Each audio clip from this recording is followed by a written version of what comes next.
Hello, fellow homebrewers. JP here, and I want to introduce to you the brand new Brewbuilt X1 Conical Series available at More Beer. More Beer sells the highest standard in homebrewing equipment, and the Brewbuilt Conicals are just that. They're made from mirror-polished 304 stainless steel, and they come with loads of features that you and I have been looking for. They have a full 2-inch bottom dump valve, which will eliminate your clogging issues, while the sturdy base includes 4 reinforced legs, just like those big pro tanks do. More Beer also carries the Brewbuilt line of options and add-ons like casters, pressure kits, and even external glycol chillers. So you can find out more about the new Brewbuilt X1 Conical Unitanks by going over to morebeer.com for detailed videos on the entire line of Brewbuilt Conicals. You can trust Brewbuilt with your next fermentation, and you can trust More Beer to find the right conical for you. Brewbuilt at morebeer.com.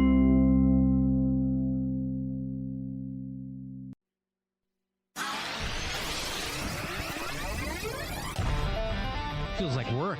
Shooting the shit for 2 hours, drinking beer and talking beer. What a wonderful experience. Can we not have the barf bucket near my mixing board? I think everybody could read the book. I knew you were going to use this book as an excuse to quit doing this show. Mrs. Bub, if you want, I can mail you the Bub Timer. Yeah, Newcastle. Especially in the can. Have you ever had it in the can? No, I have not had it in the can. Notice I closed my eyes and I concentrated really hard. Now, live from the Brewing Network studios in Northern California, this is the radio program for home brewers, craft brewers, beer lovers, and beer geeks. It's your only source for live beer radio that brings expert brewers together with, well, expert drinkers. This is the radio program with a head on it.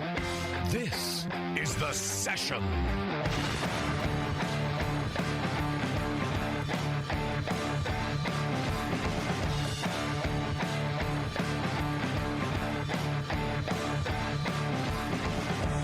Hey everybody, it's The Session. My name is JP. I'm going to be your host here for the next 3 months or whatever. With me is OCD Sully, who's getting out his protractor to make sure that the microphone is the box or whatever is proportionally. I don't have a lot of control in the show, so I have this audio pod box, and so it allows me to turn the microphone on and off, and I can push a button for coughing. I was watching. I was like, "There's a lot of crazy happening in that chair." So you just gotta get it right. The best part about that box is get it right. The only thing that works is the volume. Don't tell me that. The rest of it hasn't worked, and I think it went out a month after we got it. Don't tell me that. Yeah. There's lit buttons here. They look like something is happening here, and I feel like if I push them, something else will happen. The only thing that will happen is you'll push a button, and you'll feel good about it. All right, well, let's talk about this in the after meeting because okay, in the wrap-up show? The wrap-up show. We'll get into it for a half an hour. Yeah, what's going on, Bev? Things are weird? The lighting is terrible. The lighting is terrible, but maybe it's just me. Justin it's probably me because the Chrome Dome. That's right. Justin, I think, is on his way to New Zealand right now, or shortly will be. He's prepping for New Zealand. What does that mean? Is he in the Darth Vader pod? No, he's taking prep for going to New Zealand. I don't know. Maybe. Who knows? He has to clean out the car, the RV. I don't know what he has to do. But I'm going to be here. And then, so anyway, Jay's coming back. And then Springfest happens. Yep. And then he's off again on his road trip. His road trip across the country. Which I am actually pretty excited for. I know I'm going to try to meet up with him because he won't be here. Because, honestly, we won't be here. So none of us will be here. So, yes. In a roundabout way, you were absolutely correct. Well, I'm glad I could find it for you. Yeah. No, I'm excited. I'll be hosting the shows here at least through until April. And then after that, Jay's shows will kick in, and I'm going to try to meet him on the road. I think, Sully, you're talking about going for a little bit. I'm joining. I'm quitting my job. Yeah. And I'm just going to You're going to sell the business? I'm going to be driving in a car behind him. Everyone needs a pilot car, right? Hey, I won't even tell him I'm doing it. I'm just going to be back there. And I think it's Sully back there. I was like, I don't know. He's watching him through the woods. Per my last conversation with him, I think he's actually going to be towing his Westie. Oh, my dear Lord. So you could just, creep into the Westie and just ride in that. It'd be great if I wasn't even, riding it. It's just on the trailer. I'm just back there. It's like a movie thing, You're just being pulled along for the I think that'd be great. shoot. That's a great idea, Bev. He's towing his Westie? Good Lord. His Yeah, because, motorhome is he- already like 50 feet long. You can't drive that as like I was going to say a recreational vehicle, but that didn't work. You know But what? you can't True. drive that as your day-to-day. It's true. No, you can't do that. And can't really it's do too it. big for some parks, like some state parks. They can't even go in. Oh, really? Yeah. Wow. So you might have to park it outside and drive the Westie in and camp in that.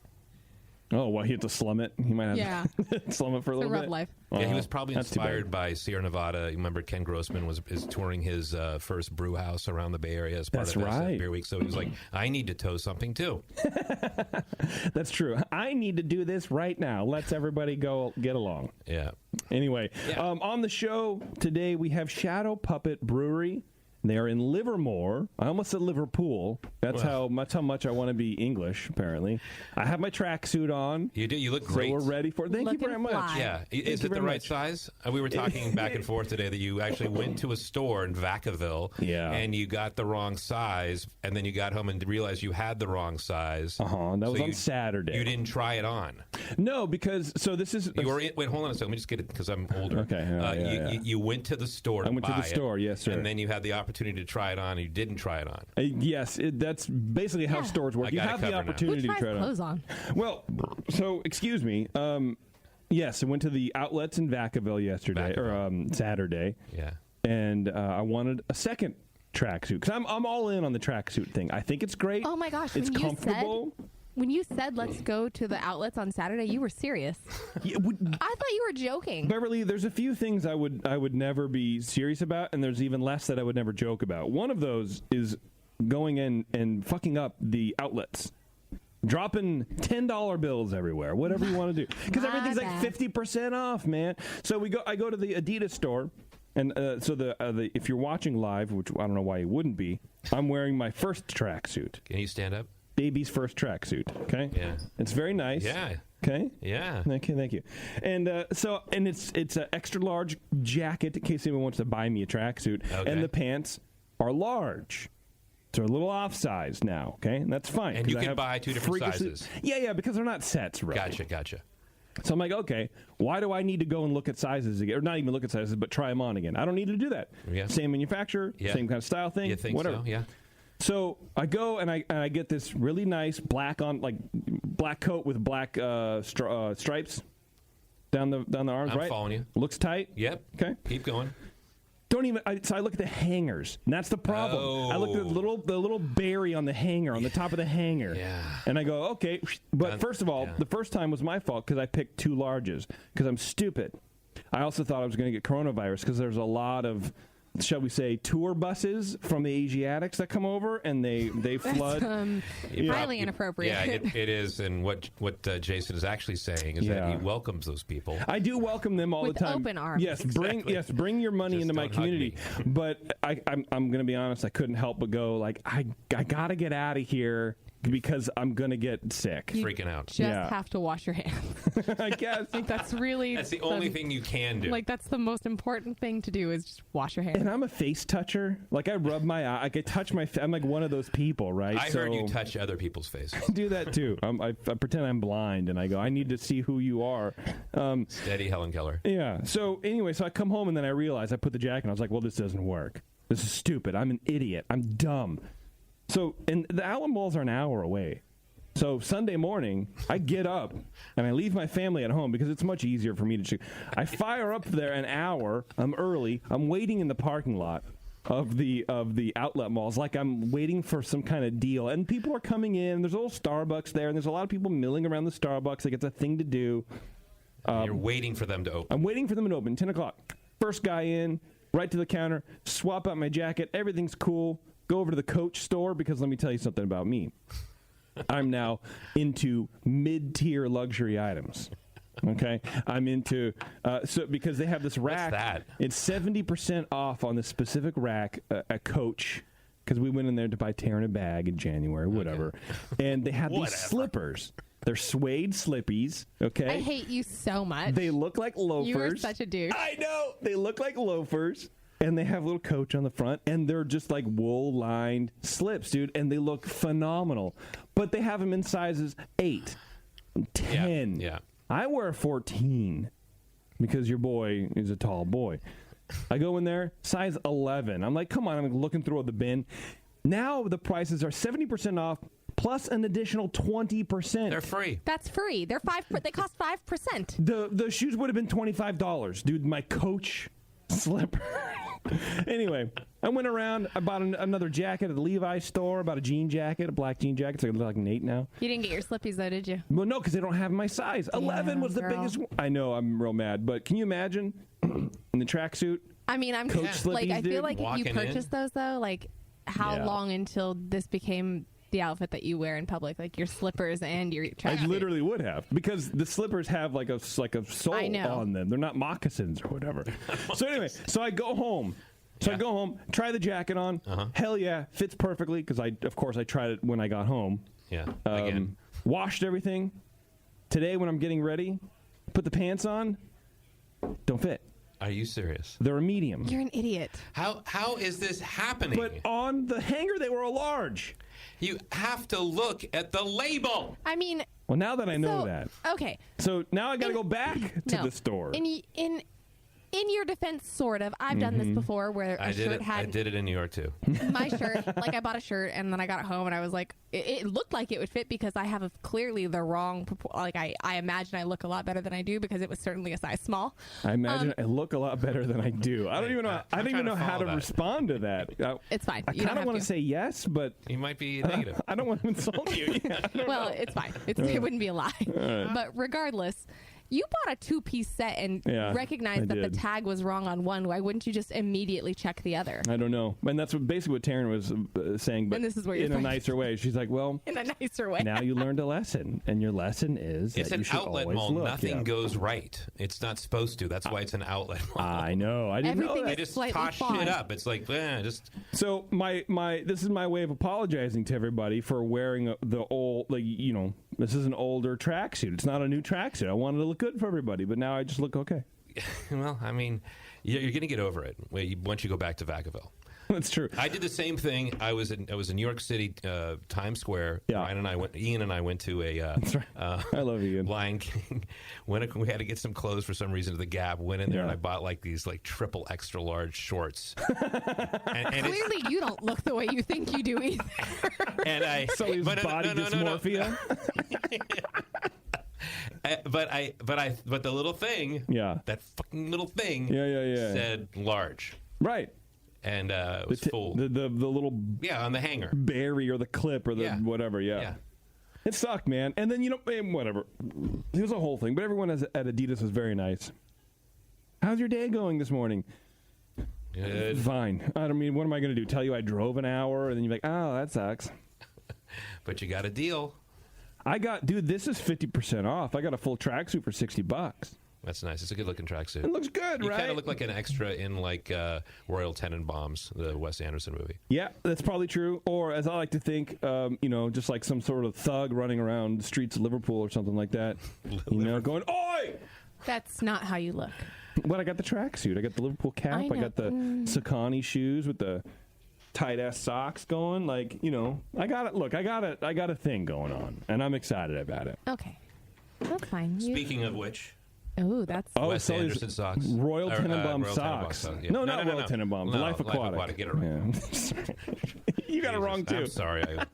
I put my leg up there and I almost fell unconscious Actually, because it took a lot of Can you, effort. can you do that one more time? The blood The drain. camera wasn't on you, and I feel like it needed to be. Can you see that? Yeah. I like how this has basically become the socks and outfit hour. Can you imagine what people are thinking? So this through is the window. Is this a beer show? through the window. Bev just went real gangster through the window, throwing up signs. Yeah, so this is what we're talking about. We're talking about tracksuits for the next 3 months. Get ready for Tracksuit Hour. It's the Tracksuit Minute. What's Sully's socks today? Sponsored by Adidas. We're going to have the Sock Quarter Minute, and that'll be a good time. And all of this is sponsored by More Beer, the title sponsor of the session here, and they make sure that this show runs precisely the way they want it. So if you have a problem, complain to them. But also, it's not real. Are you looking for a new malt, Sully, to set your pale ales and IPAs apart from the rest? Actually, I have been looking for new malts. Tell me about it. Extra Pale is a modern two-row base malt designed for very light-colored beers. It's germinated like a pale malt to have a high degree of modification for easy brewhouse conversion. But then, there's more. It's uniquely killed kilned, not killed, like a Pilsner malt to have a very light color. The result is a malt that's easy and quickly to convert like a true pale ale malt, but it is as light or lighter than most Pilsner malts. That's a damn light. That's a light. That is very light. Yeah, so I imagine it's a light malt with just kind of a lot of character to it. Yeah, it's got a little bit of body to it, and it's just lighter in color. Yeah, sounds good to me. Also, be sure to check out More Beer's Komos line of commercial-grade draft boxes. Stainless steel coils chill your beer to perfection, while the rest of the 100% stainless components deliver that beer to the glass in style. Check these items out and more at morebeer.com. Com. Sully, I've been making kimchi and fermented foods at my house, and I gave myself diarrhea today. I thought I'd just kind of lay that out there. I had to leave today. Did I tell you that? I've got to leave. I got to train in 4 minutes. I made kimchi like 2 weeks ago, and I was like, okay, that's cool. And then I had some today with like lunch. And then about an hour later, you pooped yourself. It's kind of just. This is, I think, how like the Chinese invented gunpowder. They're like, well, let's see how we can recreate the way kimchi fires out. What happened? What did you do wrong? I don't think I did anything wrong. It's a lot of probiotics, is what the people at Whole Foods call it. So I don't know if that's what I need to call it now or not. Did you like load up on it? Did you put like 10 in? It was supposed to be 2 or something. 10 in. 10 in. They're suppositories. You roll them up and you pop them right in there. What did you make? Was it hot? Was it spicy? No, it was super spicy. Yeah, that's probably what happened. Probably too peppery. Your body disagreed with you. Yeah, it's fine. Are you gonna? Do you need to run back and forth to the restroom on the show? No, I think I'm going to be okay. I'm getting a good glute workout, and I'll just leave that to the theater of the mind. I've got adult diapers if you need them. I got them in the car for Ian. Oh my God! Are they the cloth ones with the insert? Yeah, I could get you those. I appreciate that, man. I really do. Let's do some feedback, huh? You want to do some feedback? I would love to hear the feedback. All right. Well, take note. Bev, start in a feedback with Sully, please. Well, first of all, I don't like your hair. I feel like it could be swept back. Anyway, feedback is brought to you today by the Beer Law Center. John at the Beer Law Center protects whatever he protects from us, and he can do the same for you if you have stuff that needs protecting too. Maybe it's your children, maybe it's your eggs, I don't know. But John at the Beer Law Center can do it for you. Go to beerlawcenter.com and check him out. I'm sure he'll be at Craft Brewers Conference. I don't know for sure. I don't really talk to him on a daily basis. Yeah, but that's the kind of stuff he goes to. So if you're going out there, say hi. Thank him for sponsoring the show. He's a good dude, and he keeps us on the air, and he keeps us making money on our own product, which is a weird thing to have to think about for a second. You invent something, and other people can just take it. Not if Beer Law Center's on the case. Doing his job. All right, this one is from Sean, but not this Sean, but spelled the right way. So Which that's way is good. that? The way you spell it. Oh, perfect. Thank you for saying that. Hello again, Brewcasters. This is Sean from Copper Hop Brewing Company in St. Clair Shaw. What's MI, Michigan? MI is, isn't it? Yeah. Sure. I'm the guy that Jameel bailed out of a mess by selling CHBC his old kegs and told you that failing to buy a lunch meat shirt when they were available is one of my greatest regrets. And he says that's still the case. So that's good. This guy owns a brewery, and still his greatest regret is not buying one of those really cool lunch meat shirts. Bring him back. I'd like to. Bring the show back. What's going on? It's just, I don't know. It's just not going to happen. It's just not going to happen. All right. I bring it up all the time, and you always say the same thing. I know. It's just not going to happen. This is not going to happen. I'm thrilled to announce that we got open before the new year, and we're doing really well. You might be thinking that I'm writing to you to try and convince you to do an episode of whatever, but that's not the case. We would love for you to stop by for some beers when you come to the Detroit area, but my partners and I are BN fans, and I've always dreamt of coming out to the Hop Grenade or even in the garage in Pacheco as a guest on the session. Well, you're more than welcome to go to the garage in Pacheco, but you might get shot at. I don't know. It's like a cop that owns it, I think. Yeah. Wouldn't that be great? Like, we're here waiting for them, and they're at Pacheco. Hey, we're here. Lunch meat. Where's Doc? So please stop by and hang out with us and consider having us in studio for a show if you survive New Zealand and your U.S. tour. Thanks again for all the knowledge over the years. Respectfully, Sean, co-founder, Copper Hop Brewing Company. Well, Sean, I'll pass that on to Jay. And look, we would love to have you out. Those are nice words. Yeah, email Bevo, Beevo, BVO at thebrewingnetwork.com, and she will set you up. And, yeah, come out. We'd love to have you out here for 2 hours and buy you 4 beers and then never speak to you again.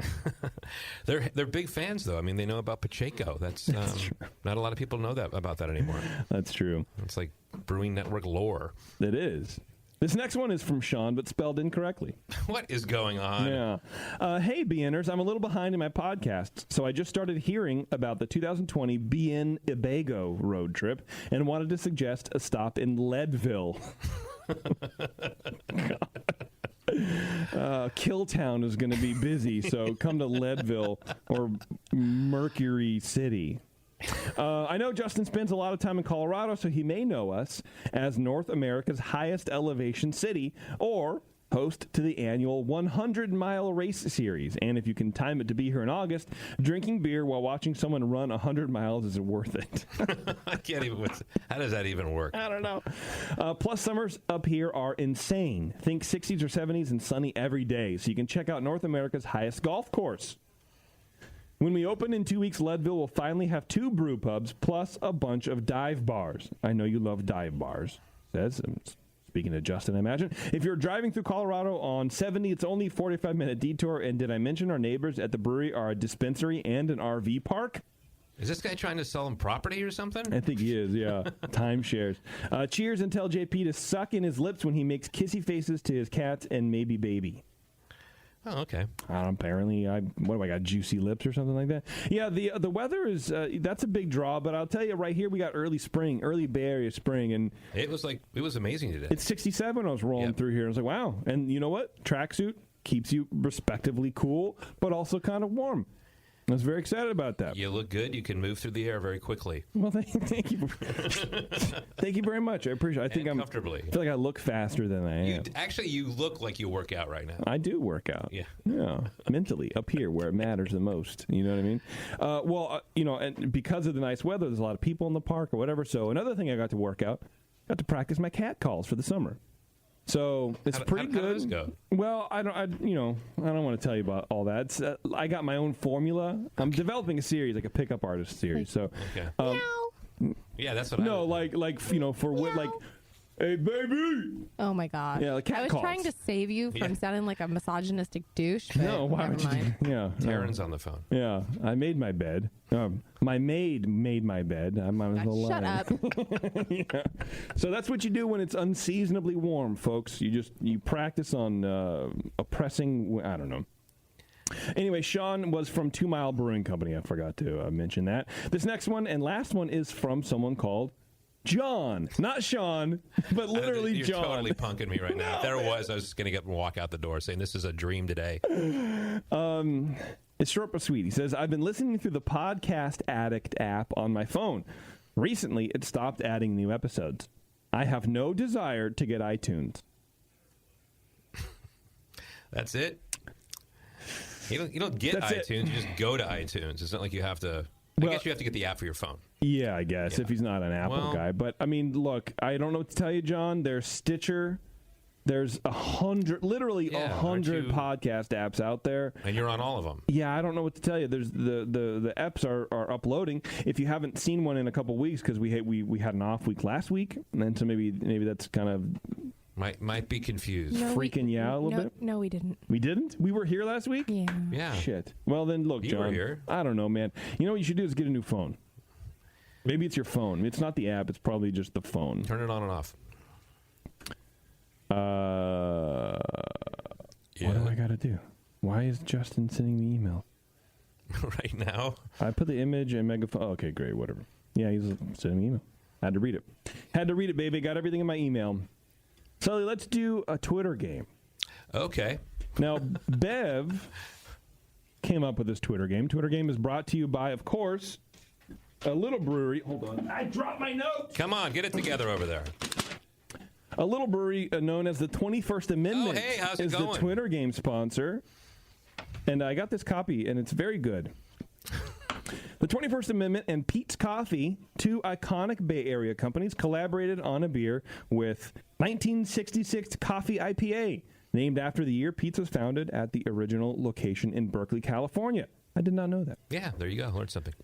Rather than the traditional dark beer with coffee, they wanted to have fun with the melding of hops and coffee, paying attention to the coffee varietal and manipulating the roast level to nudge the subtle flavors from the bean for an incredibly unique IPA. I'm assuming Sully brought some for us to try.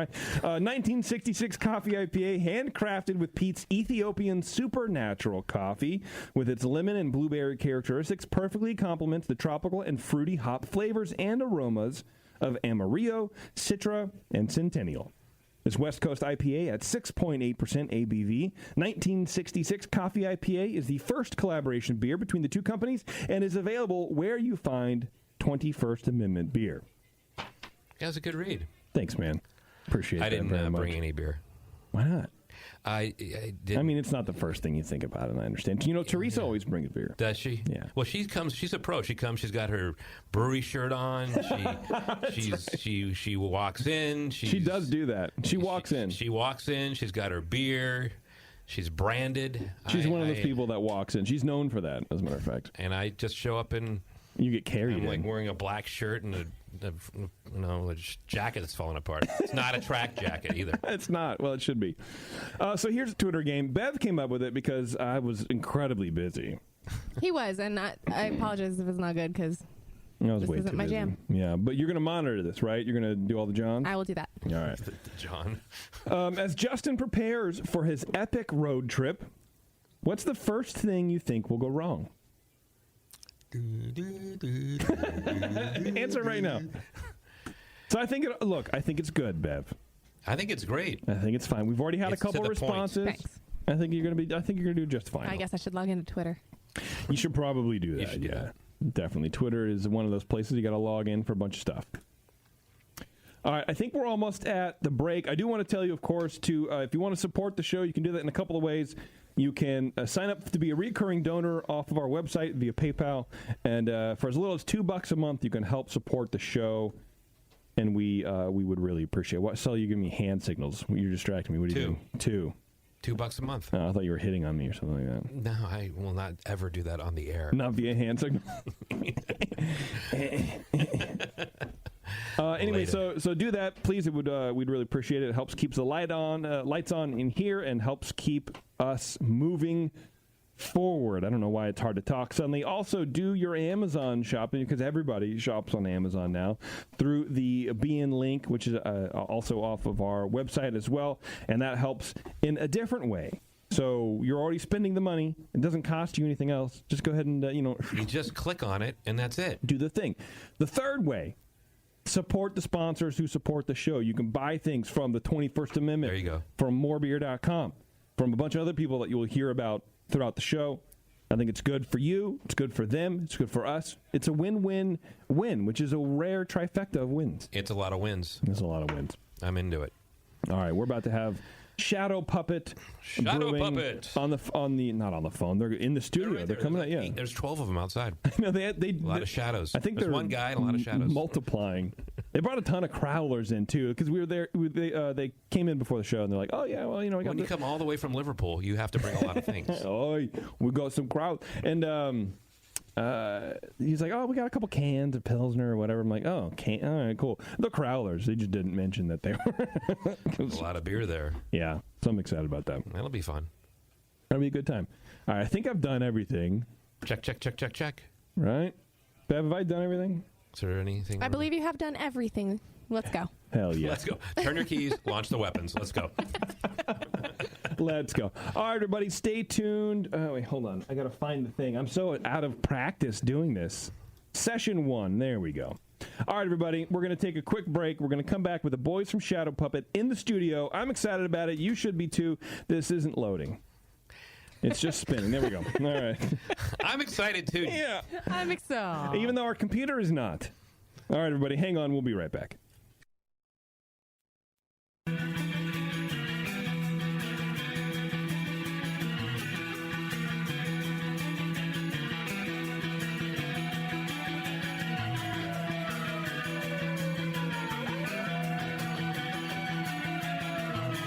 You're tuned into this session. Because life's too short to listen to crappy radio.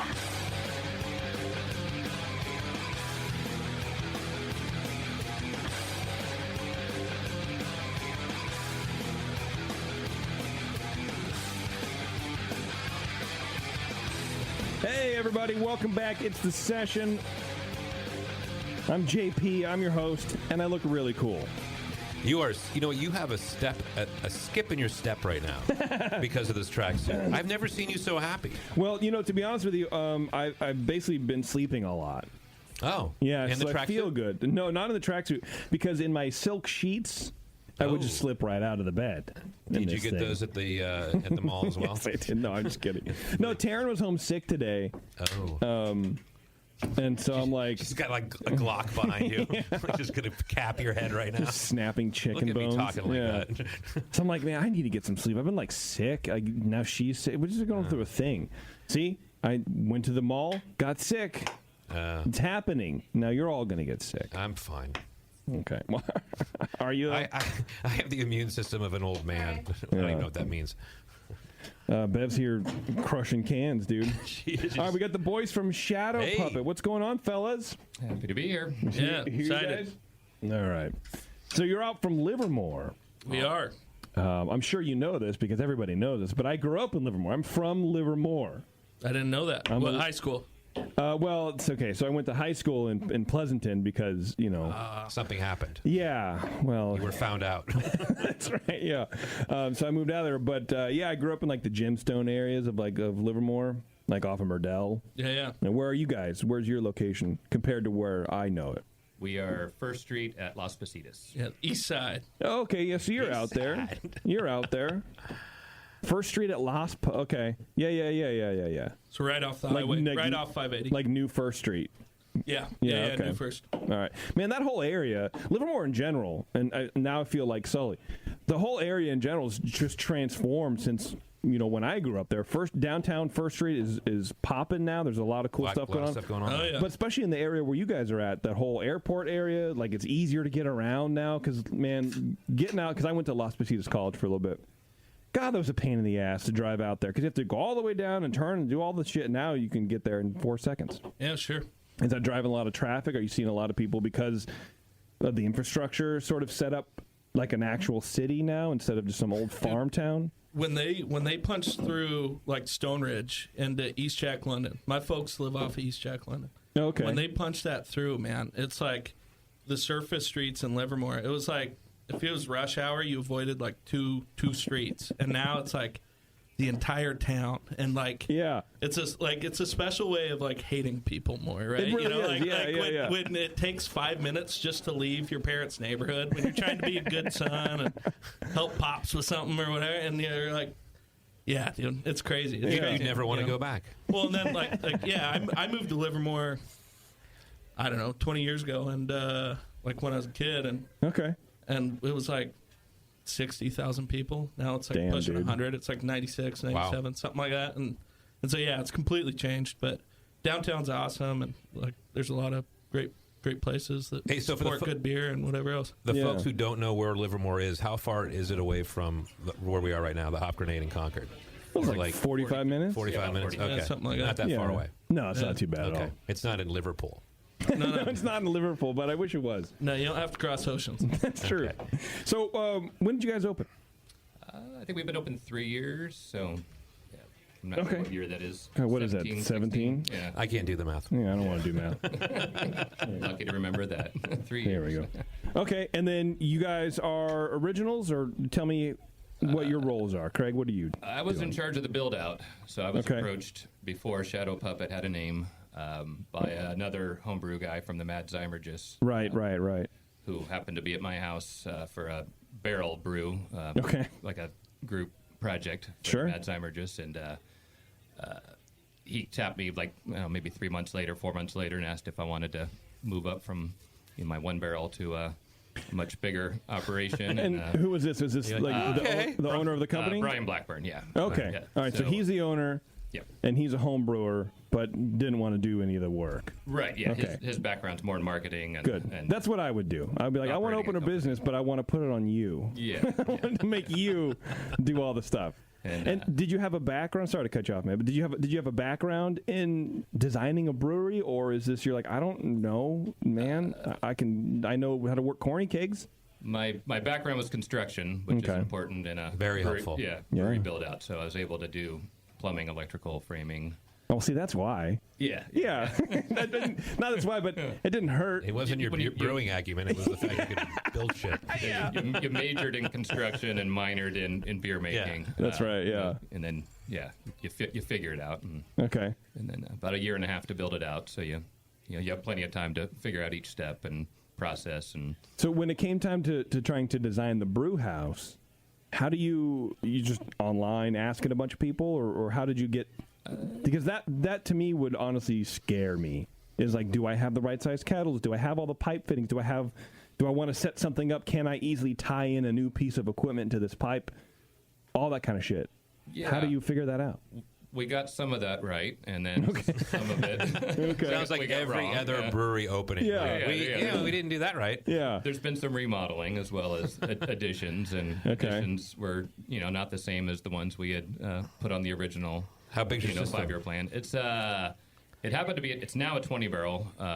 We had originally thought maybe 15, and then it didn't seem to be too expensive to upgrade to the 20 barrel. Where did you get it from? We ended it with Premier. Yeah. Okay. A reputable company. Yeah. And they kind of have it pretty well figured out, so we weren't trying to figure out everything from scratch. So once we had the brew house, and they helped us get the cellar tanks and. I imagine the manufacturers are helping you figure that out as well, like you're saying, right? Like, look, I'm opening a brewery. I don't know. I got to worry about electrical. Can you help me design? They're not just going to go, well, I don't know. You put it together. It's IKEA. Yeah, I'm not going to do anything. They all have relationships with steam manufacturers, boilers, chillers, people that they would recommend that have done well in the past when they've put breweries together for other people. So they're happy to help you and sell you stuff. Yep. Yeah. I can imagine. But they really are. I mean, we had the same experience. We have a specific mechanical system for our pub in San Francisco at 563 2nd Street. And they were really helpful. I mean, I'd built one other brewery, and it was, they'd kind of give you a sense of like, well, this is what you have, this is what we're going to do here, and then you kind of pick and choose, especially if it's a monoblock system or something. So that's my story. See ya. Thanks for the help, Sully. Appreciate it. And Will, what about you? I didn't help start Shadow Puppet at all. I started in 2012. I was hired at Drake's as a keg cleaner. Kind of worked my way up through there, and I've kind of bounced around since 2015 or so. I was at Berryessa for a minute. Okay, unemployable. Got it. Okay. Yeah, exactly. No, and then there's a brew pub in Dublin. I help build and start and whatever else, and then ended up over at Shadow Puppet with Craig. Craig called me one day, and it's brewery.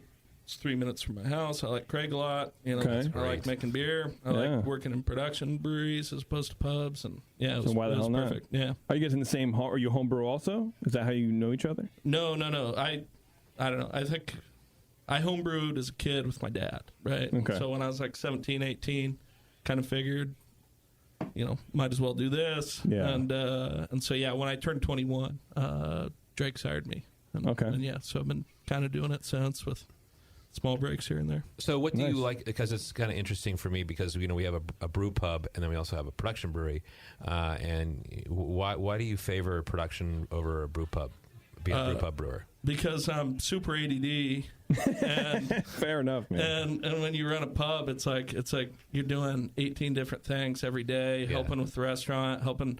And at the situation I was in, I was helping with the restaurant, decent amount, and this and that. So yeah, I mean, for me, I like coming in, making beer, maybe packaging a little bit, cleaning my tanks, doing that stuff, and then, kind of going home from there. But when you're running a pub, it's like you're brewing, you're packaging, you're cleaning, you're doing everything. It's too much. To focus on. You know what? If you're not, I would assume I've never been not severely ADD, but well, because I think it's the opposite. It sounds like. I mean, if you're ADD, I would think that being in a brew pub would be sort of scratching you right where you itch. Right, I can go do this now, and I can jump to this, but maybe it's too but when distracting? It takes a bunch of time, it's too distracting, right? Got so it. when it takes time to move on to the next thing or go, like you have excess, you have excess. let's knock on some doors, try and move some kegs outside of the restaurant. And, yeah. You know, like when you're doing all these things. I don't know. I just prefer production. I was just curious. Okay. I mean, I know Jason's beating you up right now, but no, that's what I like to do. No, just because that conversation happens all the time. It's we have brewers that really like to do production, and then brewers that like really want to thrive in an environment where you're at a brew pub and there's a lot of different stuff going on. You're making different beers all the time. I mean, it's up and down in terms of what you have to do. But at a production brewery, I'm like, you go in and you're like Chris Satori, who's our brewing manager at the production brewery. I mean, he likes to come in and hit his numbers. You know, he likes to brew like the same beers all the time and just make sure they're right and it's efficient and we're going to get the best yield out of them and the best product out of it. So, I could see that. Yeah, it's a different itch to scratch. Well, yeah, you know, and it's like a lot of what I did, especially early at Drake's, was a lot of our kegging there, and you know, like that monotony or whatever of kegging might seem like a ADD kid's worst nightmare, but I could live in my head, man. Like I'm rolling kegs, doing whatever, but like you know, I'm thinking of deep space in my brain, and you know, letting you probably are too. Yeah, exactly. Yeah, you know, crazy stuff is going on in my head, and I get to just like, and then like I finish up, I'm like, well, shit, you know, I just racked out 90 barrels or whatever. Yeah, it's funny because we used to clean our kegs way back in the day at Drake's, and this was when I was at Triple Rock actually way back in the day, and I used to just lock into that like mindset. You're just like this is what I'm doing, and it's like it's a break in your day because you don't have to think about anything else but you're doing right in front of you. So and then a couple of those old plastic kegs blow up on you in the keg washer, and you quit daydreaming. You press the button and you hide, you know. Yeah. Hell no, I don't want to do stuff. that. Yeah.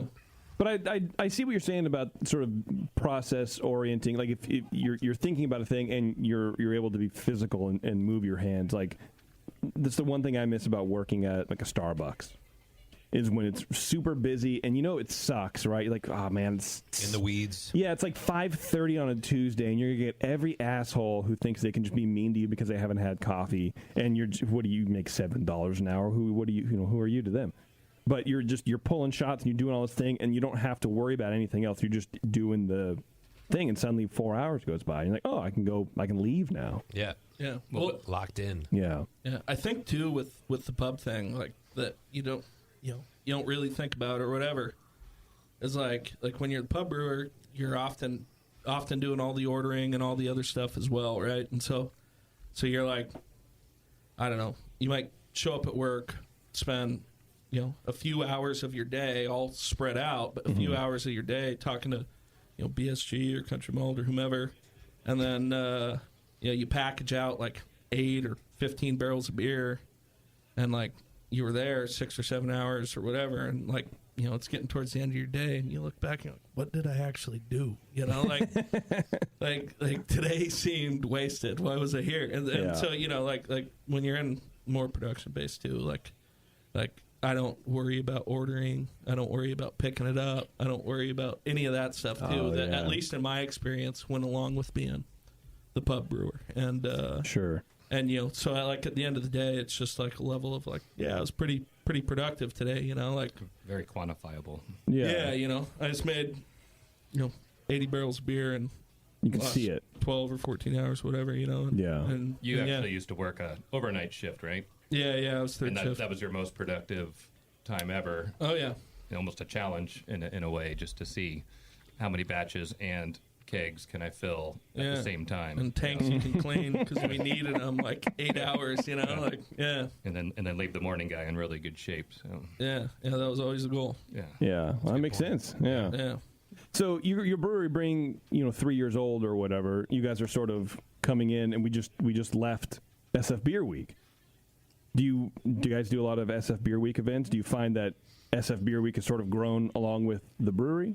I think we have more events, but we also have more sales staff that can staff them and be at them. So I don't feel like I have to be selling kegs and showing up to everything. I get to pick and choose my old faves. Is it kind of like I don't want to say a vacation, but is it sort of a break in the monotony to do an SF Beer Week stuff? Because you're like, okay, everyone needs to be at these events. Are you sort of How do you plan for SF Beer Week? Well, this year's nice because Will's with me, and I get him 3 days a week, 3 long days. Okay, right. Because those are more productive. For sure. Yeah, you bring up as much time as you can get out of the guy, right? Yeah, so I get everything lined up for when I see Will on Tuesday, and we crank out beer. And I think different this week, Beer Week, we decided to brew 3 times on Wednesday just to get all of our brewing for the week done in one day and leave the rest of the week kind of open for, leaving early and showing up to events and nice, Valentine's Day and all that good stuff. Is that big? Is Valentine's Day big for in the brewery scene? No, but it's good for my relationship to do something that night other than making beer. Yeah. I don't know what I'm thinking of. I'm like, oh yeah. I mean, that's weird. I guess I would go to a brewery if I had one nearby, but I think we called it date night. We date night. Okay. We encouraged that with a discount to. Yeah. You got to do it. Yeah. All right. So turn the lights down a little bit. Yeah, right. Very white all the time. Try my Valentine's Day Doppelbock. Yeah. You have it's a half an hour limit in the bathroom. You can't. Yeah. I have to. I've seen your stuff. I love your stuff. Where did the name come from? I mean, whose idea was that? What's the background on the name, Shadow Puppet? The story is Brian's got young girls at home.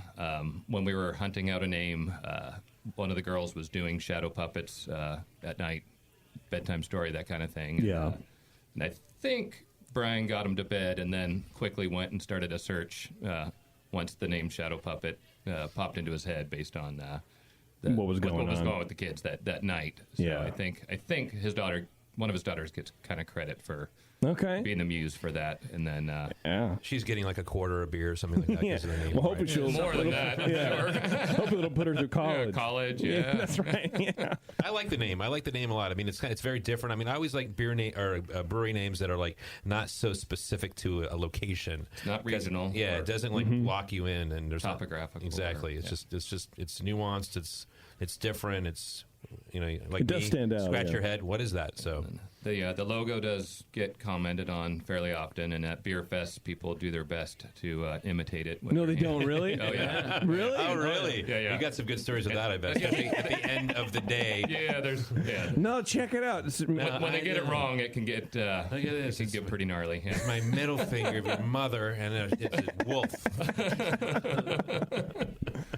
What kind of styles do you guys focus on? Are you a brewery that focuses on styles, or you experiment a lot? We don't have the best focus yet, but when people help us and latch onto stuff, we pay attention and try to make those in bigger batches. And what do you mean? Well, if a certain style does well, okay, we're paying attention, and we'll create a label and make more of it at the appropriate time of year. Lean into it. So do you do a lot of one-offs at the brewery to try to see if something hits? Yeah, I would say if we have 7 or 8 beers in cans at all times, but we have over 20 beers on draft to keep Livermore happy. Nice. And well fed with beer. Yeah, I think we planned on our tap room kind of keeping us afloat early on until we could figure out distribution and packaging. And that's the model, right? Yeah, that's kind of what you got to do. I think once that benefit was bestowed on breweries, we obviously were one of the ones that took full advantage of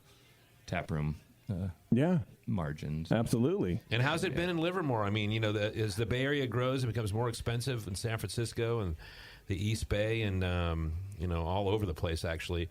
And people move out. Sort of the sprawl happens. I mean, you're in a great spot, I would imagine, for that. People who want kind of a crafty experience and sort of these new digs out there. Yeah, just the people that are in Livermore Valley alone, people that are out in the Tri-Valley willing to commute, and the Tri-Valley Beer Trail helps send people our way. But then the commuters that get tired of waiting to go to Tracy and beyond to the next valley will stop at our place since we are so close to the freeway and just kind of do a timeout with us on Friday. So. I've always thought, especially up here off the 24, there needs to be a spot out there. Like for that exact reason. People, I don't want to sit through this trash. An outpost. Yeah. And it's like kind of a Napa Valley in a lot of ways. I mean, but with a real big beer component, too. I mean, there's a big wine scene out there, too, right? I heard over 50 wineries? There's like 64 or 66 wineries. And how many breweries? 7, 6. How many cannabis shops now? We're voting on it. We're voting on it. Really? Yeah, I think so. I think there's one allowed technically. We're voting on a grow up. We're voting on a grow up outside of town. I can't imagine that's not going to pass. Well, the only way it'll pass is if somehow they get to tax people at the same time. Yeah, come hang out in Livermore. You might see why it won't pass, man. Oh, really? Yeah. What does that mean? Tell me. Well, I just mean like tell me right now. I love Livermore because it's not really the Bay Area, right? It's not. It's in Alameda County, but I'm originally from Idaho, so that was kind of like our parents' thought process, right? When we moved here, my dad worked for a big Forbes 100 company that's based in Idaho, and when we moved down here, everybody told us, "Oh, you gotta move to Livermore, right? There's still cows, there's still all the things, and it won't be such a culture shock for the kids and whatever else." Okay. So I heard they're talking about putting a pot farm, I don't know, 7 or 8 miles outside of town, and we're voting on it for whatever stupid reason. Just let them do it. But we're voting on it for whatever stupid reason, and people are like, "Oh, you know how much crime that's going to bring?" It's like it's 8 miles outside of town. I mean, it's on Morgan Territory Road. Look, the other side of Morgan Territory is just over here, right? It's on Morgan Territory Road. That does not bring crime to Livermore. Yeah, they're very. Livermore has always sort of been like very 40s, 50s mentality. Even when I was growing up, I had a few friends who had local businesses there for years and years. Right? They were on like the board or whatever the hell, the city council. Yeah. And everyone was always very anti-big business. Yeah. And they would always vote. Yeah, well, but then they put that Walmart in over on New First or whatever, and then that was it. Because once the city got that tax money, now that's bringing the crime in. But it did sort of kill the downtown First Street sort of like small business area, or at least it was like First Street adjacent. So there was some of that, but it's back now. Yeah, it's so back now. Some of the revenue from that Walmart or whatever, I'm sure, ended up going into giving downtown a facelift. And right now, like for my money, and maybe I'm a little biased, but I'm trying to be non-biased. For my money, Livermore downtown is like the shit, dude. I mean, it's cool. It really is awesome. Yeah. We have like our beer bars and some of like the just kind of like watering holes that you'll run into everybody, but then like the old kind of the old, I don't want to call them dive bars because I love and respect them, but like kind of our old bars still exist on First Street. Yeah, Palamoni's. And like the V&E Club, that place. Or the V&E Cafe. Yeah. Like I love that bar. Everybody. Is the Livermore who Saloon? Grew up in Livermore. Yeah, is that still there? That's the Beer Baron.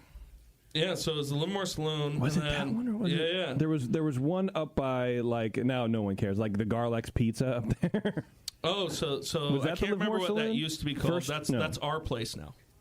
Over like by J&R Gun Store and whatever else. Yeah. Man, So my stepdad would spend so much money there, get drunk, drive home. Yeah, no one ever pulled it over. I can't remember what it used to be called, but yeah, man. I mean, yeah. What the fuck was it called? The Old Town Saloon, was it? Maybe. Yeah, that might be right. But yeah, now it's called Our Place. Our Place. And that's cute. That's with an R. Yeah, it's literally Our Place, not our. Fuck, I love R from the Toys R Us. I love Livermore so much. It is that. It's the best. It is that weird like duality, I guess. Of I'm just gonna call them Hicks because that's what they are. Yeah. And then like the newer sort of beer people. Right, like bringing money in who aren't necessarily interested in seeing how loud your motocross bike is. Yeah, well, I mean, Carnegie is our next door neighbor, so like I'm gonna ignore that slight, but no, that's fine. I think I don't know what that means. What's that mean? Carnegie is where everybody rides their dirt bikes. Okay.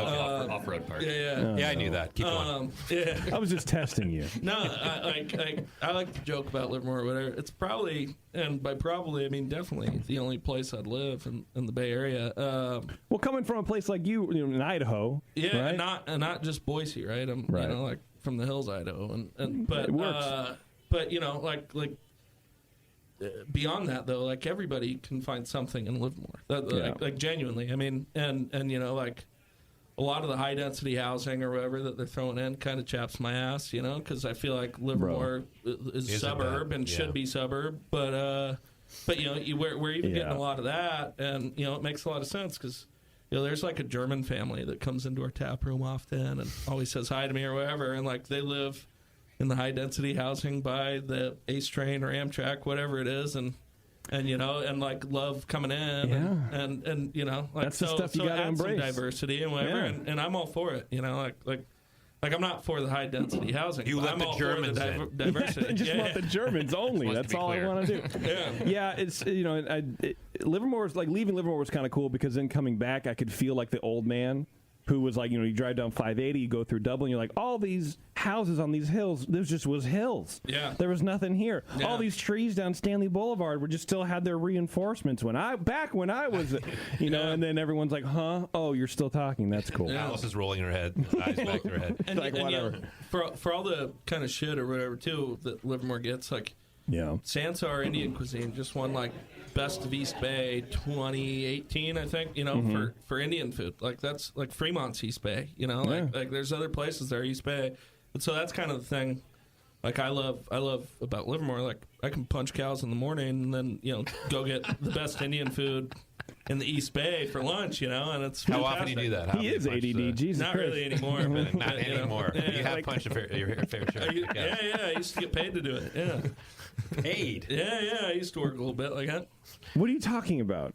Just like helping Punching buddies, cowboys. cows? Yeah. It's just, Okay, you're like using cowboy. it. Okay, right. Yeah. I thought you were actually punching. That's what I thought, cow. No. And it was like a bet thing. I actually hoped you were really like literally punching cows because that would be great. I think maybe like Chris Ledoux started that or something like that. Okay. I don't know. It's like a cow poke sort of take on that. Yeah. But you know, So, you go cow punching. So how do you? I mean, that is sort of the fight. I guess is you're fighting against the stuff that you don't like, high density housing. A lot of people coming in, but it brings in revenue, so you kind of have to choke it down to be okay with it, like hazy IPAs.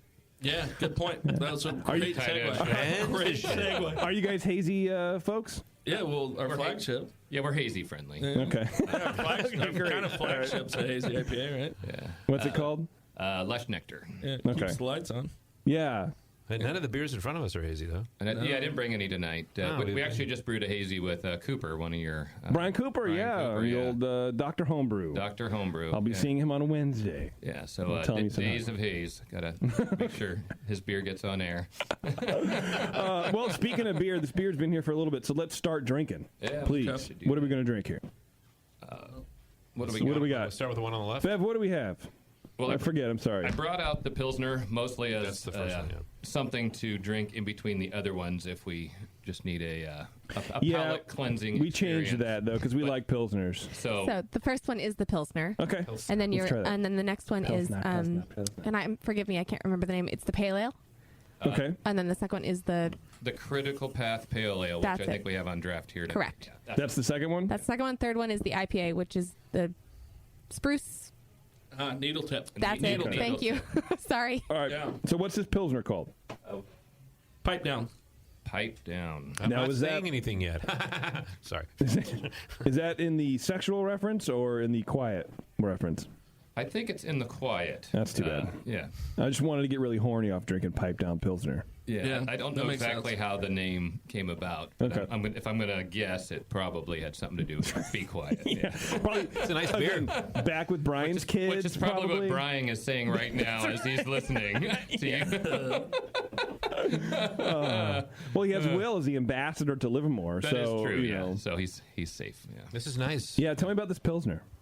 I think it has, one malt in it? Yeah, one malt. Pilsner malt. Pilsner malt. Pilsner Believe malt. it or not. There you go. Wow. Complex. I'm Will. impressed. Every year. This I don't know was how we Wireman. came up with it. Will and I talked for a long time on the malt. The malt for this we went beer. back and forth. It was like actually got pretty heated. Yeah, 99 versus 100. We went with the 100. Because you can, Yeah. I mean, you can get sort of lost in the weeds with something even just as simple as that, where it can't say one malt. I know that's what they traditionally, but maybe what is the That sort of thought like the process is the worst. yeah, right, Yeah. But that's the home brewer, and coming from an ex-home brewer, No, I remember that's the that. home brewer mentality of like, well, It's that 5 malts. yeah, Yeah. yes, I do that. Yeah. You got to if you're milling like 1,000+ pounds or whatever, all out of bags. yeah. You like don't want to think about it. You want to count your bags and then dump them in the mill, right? You know, Right. but with Pilsner anyway, like keep it simple. Use good malt. I think we were using Wireman on this one, and yeah, I mean that's it, right? You know, like if you're using bad product, that's one thing. But are you doing something with water? I don't even think we did on this one. No. Yeah, we're dechlorinating or whatever, just in a filter. But we're not. We didn't do any big adjustments on this. That's just East Bay mud water. District 7. What does that mean? So that's what is that? District 7 water. Where does that come from? The Delta? They kind of sneak it around to us somehow, don't they? Yeah, it comes out of three different. They don't let a city between us and the source have it, but we get it. Yeah, someone's going to call me a liar, but it comes from like 3 different reservoirs. Okay, and it always changes, and the water itself kind of changes. So it's one of those things where if you were to adjust the salts a bunch on it or whatever, like it's still going to change because you don't know like week to week or even day to day, like kind of where it's coming from. So it always makes it kind of hard, but yeah. City infrastructure like that trips me the fuck out, dude. Yeah. Like that you can just turn a switch and suddenly draw water from another place, and then there you go. We don't even think about it. Yeah. Yeah, they've got valves, too. Yeah, that's right. Maybe. I mean, I don't know. We'll see. Yeah. So no treatments on this. Do you find that this beer changes when your water changes, or is it that big of a difference, or is that small of a difference where it doesn't really showcase in the final product? I've had so far with our Helles lagers and Pilsners like enough of a track record of them coming out pretty close to how I wanted to that I haven't worried too much about them. Some of my darker beers I might carbonate the water a little bit more just to soften up those beers. And then the hazies, maybe some chlorides or something to soften the blow of the hops. But for the most part, it's just. I come on, Sully. I'm sorry. I'm into this beer, really. Sully! Okay, it's my first day back. I've been here for a while. Let's try it again. Oh, I think you're going to say something. Wait for you. All right. No. I was just Not saying. much going on with the water. No, I think it almost seems like there is. That's what I was trying to say. Yeah. Is that there's this almost like a calcium sulfate kind of addition or something like that. Yeah. Well, it's like really like crisp and dry. It snaps. The hop. It's not muddled. It doesn't have like this sort of rounded like kind of flavor to it. It's just it's really nice. Yeah. Well, I think District 7 is fairly high in sulfates. From water reports I've received. And I don't really think, we might get phone calls tomorrow or whatever, but I don't really think that really any of the breweries who are making a lot of IPA and drier, hoppier beer in Livermore really adjust much of their water. And that is because it is relatively high in sulfates and whatever else. That's a great tasting Pilsner. You need to make a beer called District 7. Yeah. And it's just water. Well, I think, wasn't there three different an alien reservoirs. movie? District 9. Okay. Then we're good. We're not going to get sued. Yeah. No lawsuit. Good. Yeah, no lawsuit is good stuff. Yeah, this is good. Solid beer, I really guys. like this a lot. Really solid beer. What's the ABV on this? It's my second most important question. 5.1. See, there you go. Is it too high? No, it's perfect. I mean, maybe, but it's perfect. I couldn't judge from your response. No, I like it. Okay, good. Yeah, that's a really good beer. Thank you. Very drinkable. Yeah, you wanted it as a palate cleanser, but I was talking to Bev. I'm like, no, we're just straight. We're going to start with that one. We're drinking and talk about it. Yeah. All right, and the next one is the Pale Ale, which is called Critical Path. Critical Path. And is this a D&D reference? I want to say I saw a Pac-Man on the sign, but that was maybe not the owner's drawing. Okay. All right. What did you say? Dungeons and Dragons? Yeah. Well, imagine, as like home brewers and nerds in general, we all like the same kind of stuff. Yeah. I know Brian's big into Star Wars. We've done a few beers named after. You're a D&D guy. Yeah, I mean. So is it? I don't know. That's why you brought it up. That's why I asked the question. Okay. It's more choose your own adventure. That's right. Yeah. Which really is all beer. Tell me about this beer a little bit. It's a little dark. It's the color's reminiscent of sort of like those '90s pale ales that we never get anymore. Well, like Sierra Nevada. Yeah. I think we may have snuck a little C60 into this one too. Okay, all right. Just to give it something other than hops to drink. All these beers are super bright and clear. I mean, they're really beautiful. Yeah, thank you for that. Thank you. Just findings. No fancy equipment yet. Okay. This pale ale is very good. It is reminiscent of sort of an older school pale ale, not in a negative way. I know some people will throw that out as like a negative thing. Yeah. But because, like you said, there's C60, so there's that crystal malt. There is some of that character to it. but it's dry. It's not cloying like a lot of those kind of like mid-'90s. You probably don't remember, but maybe you remember. Yes. Craig, right? Yeah, I remember. It's like weird, and the hops were weird, but it's very crisp and finishes very nicely. It is. What hops are you using? Idaho Gem and a sprinkle of Hallertau Blanc. Yep. Oh, wow. Yeah. Okay. Yeah, so that Idaho Gem kind of, I don't know, gets real Jolly Rancher watermelon for me. You know, like that artificial almost watermelon, you know? Okay. Yeah, I love that. Okay. Yeah, that's decent. I like that. Yeah. But yeah, we have a lot of customers in our tap room that if I try to take this kind of beer off, I'll hear about it enough to where. That was my next question, because pale ale isn't necessarily the most like sexy of the styles anymore. No, but and it needs to be. It is. It really is, right? I agree. Well, and I like your take on it too, because it's not just. I mean, sticking with the Sierra Nevada, again, not to knock it, but it's the classic example, just that Cascade, maybe a little earthy, woody kind of thing. But this has the fruitiness. I get what you're saying, like the Jolly Rancher watermelon kind of a thing. The Hallertau Blanc, was it? At the end? Yeah, do you remember the notes on that? I know we made our Hellas Lager. Hallertau Blanc is amazing. I love that hop, I too. think it was like 3-2 Gem de Blanc. Okay. But because, and I, correct me if I'm wrong, but that hop is sort of melony. Oh, yeah. Like white grapey melony kind of thing. Personally, like when you use it in bunches, I get like strawberries. You know, like super strawberry. Like I love Hallertau Blanc. It's probably my favorite hop. I think I've told him it's my favorite hop. We also do like a Hellas Lager with Hallertau Blanc and a sprinkle of middle fruit. But yeah, I love Blanc, and it kind of belongs in anything you're trying to make, you know, berry patchy or you know, kind of like. Like this, like it works really well, or a fruity lager or whatever. It works really, really well with especially that C60 edition, because it's that dark crystal malt can kind of get dark, and take it in a weird place. But I feel like the hop sort of lessen the impact of that raisiny sort of malt character. Yeah, and we dried it out too. Like it finished pretty dry. Like it would be like, what was it, 0.7? You know, if for the specific gravity folks, it would be like 10.07, and you know that's good stuff. You know, 1 3/4 Plato. What's the ABV on it? Do you know? I'm like an ABV whore. I should have known that when you should have told me. No, I get that. I think it got up to like 5.6, 5.7. Okay, that's not terrible. Yeah.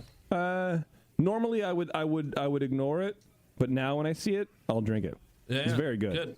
Yeah, I'm kind of right there too because of the ABV. No, me too. That's funny. I like lower ABV. Yeah, I mean, both these beers, and I'm excited to try the third one. I mean, the very distinct. I mean, the profiles are very distinct. I mean, they're very similar in a lot of ways. The water profile. I keep going back to that, but you know, whereas Sierra Nevada has more of a rounded note to it, these snap really, like they're bright and sharp and like boom. Yeah.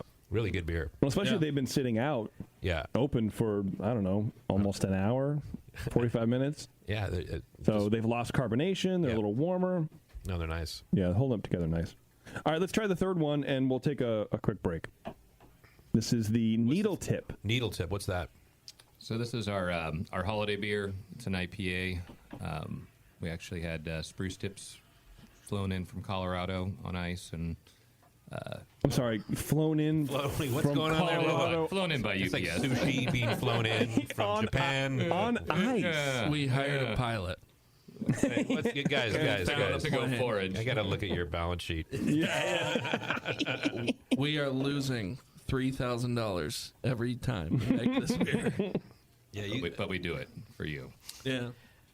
Wow, and that's where you're getting like spruce. That's a really distinct, like almost herbally pine note, like really nice. Yeah, and it's like the fruitiest spruce. Like I remember when we got them and we opened the bag, I was like it was no spruce I'd messed around with before. You know? I never fooled around with this girl. And,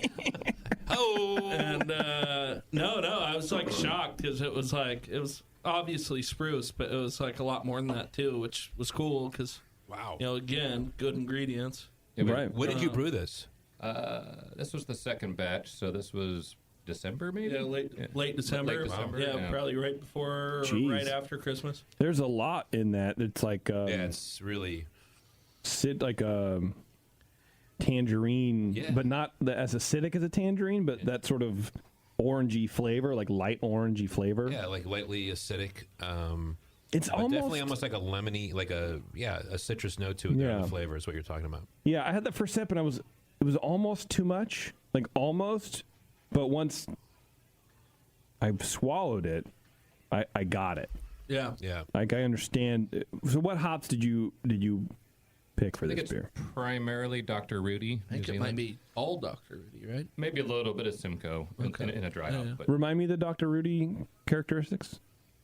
I honestly don't remember. I hope you do. Piney, whatever, pretty. I think they had me at pine, and I stopped reading after that. And you were just like, this is what I want. I think it's like it got there. It's New Zealand Simcoe from what I've read. Okay. Yeah. All right. And so that leads me to my next question is, when you have ingredients like this, do you try, which they're, I don't want to say overpowering, but they're very intense, right? The spruce tips. Do you try to match those with hops, or do you try to do something different to maybe layer those flavors? I think does that make sense? A layered approach. Okay. So like as far as the hops are concerned, it's on the low end for an average IPA, I would say, because I knew that the spruce tips are going to them to shine through. The star, Yeah, sure, yeah. But I didn't know if you want to. We build the beer through time too. I mean, it's like the spruce tips weren't thrown in the kettle or the whirlpool even. The spruce tips were. Like layered in after the dry hop, even. Like the spruce was the last thing that went into the beer. Yeah, we kind of had a finished beer, So clarified. Where do you order them? You call BSG up and you get them, or how does that work? Call the mayor of You gotta have a guy. You gotta have a guy. You got a guy. Yeah. Am I allowed to say the name of the place on air? Yeah, you ever seen the transporter? It's like that. Yeah, you name whoever you want to. Yeah, it's called Spruce on Tap. They're a Colorado company that I'm sure would be happy to send people phenomenal small shit, to large. Yeah, and they have other stuff too, right? Yeah, they sent us some samples of juniper and some other. Oh, geez. It was all really cool. Yeah. And so, do they market to the beverage world? Or? I think they found us, or maybe we. I can't remember why we even went down this rabbit hole, but three.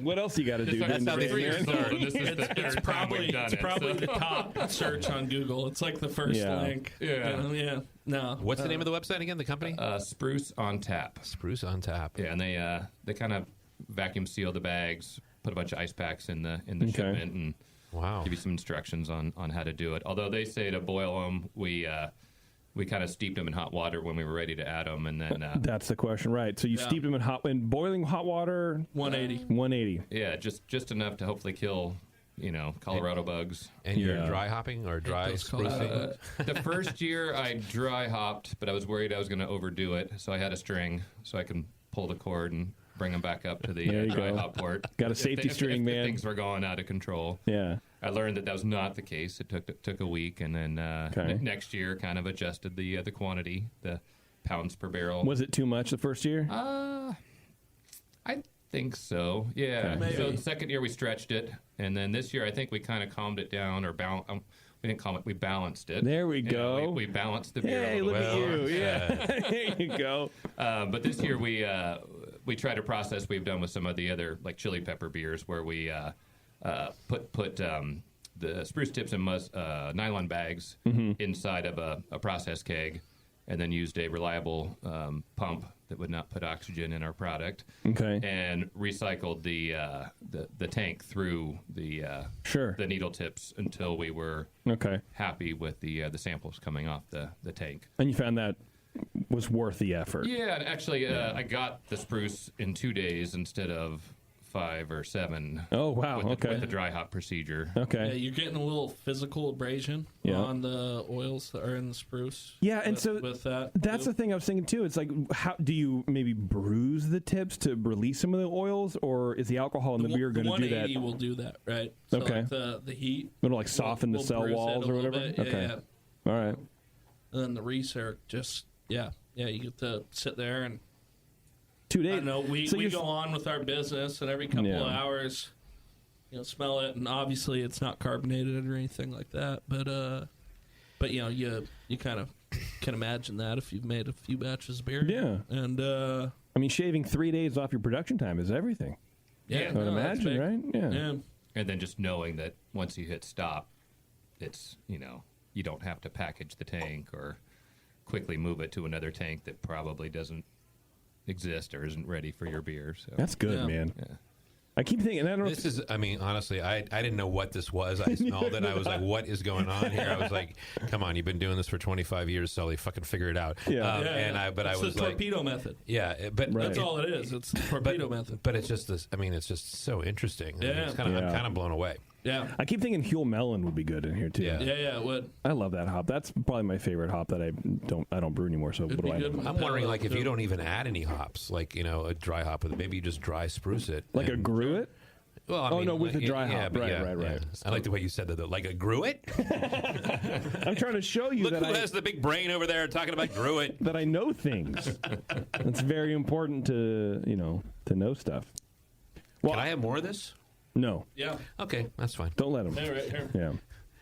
Yeah, I like that beer. Yeah, it's just. I haven't had it since December, right? Okay. Since it was in the tank, and even I'm kind of blown away too. Like it would be the last thing I'd order, right? I mean, well, especially and then you hear like, oh, here's a 2-month-old IPA that has spruce tips in it. You would think that that's not going to be the case, but it's.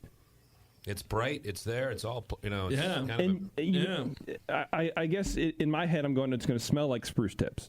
But but the flavor is what kind of is locking me into the beer, and it's sort of changing what I thought about it, if that makes sense, right? Yeah, Like, it's going to lose its aromatics or whatever, but that's not the case. It's more of the flavor. These are crowlers. focus. You poured this off a tap today before you got here, right? Yes. Yeah, it's pretty good.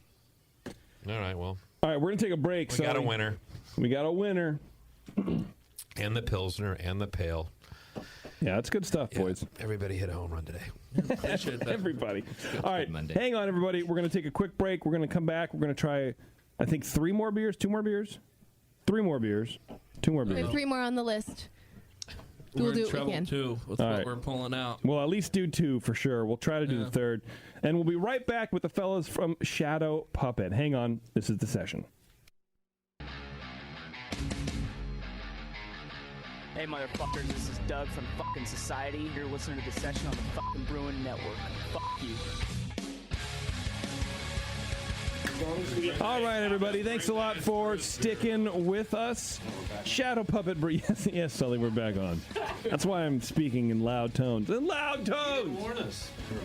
Well, it snuck up on me. Okay, all right. I thought we were supposed to get like a 3, 2.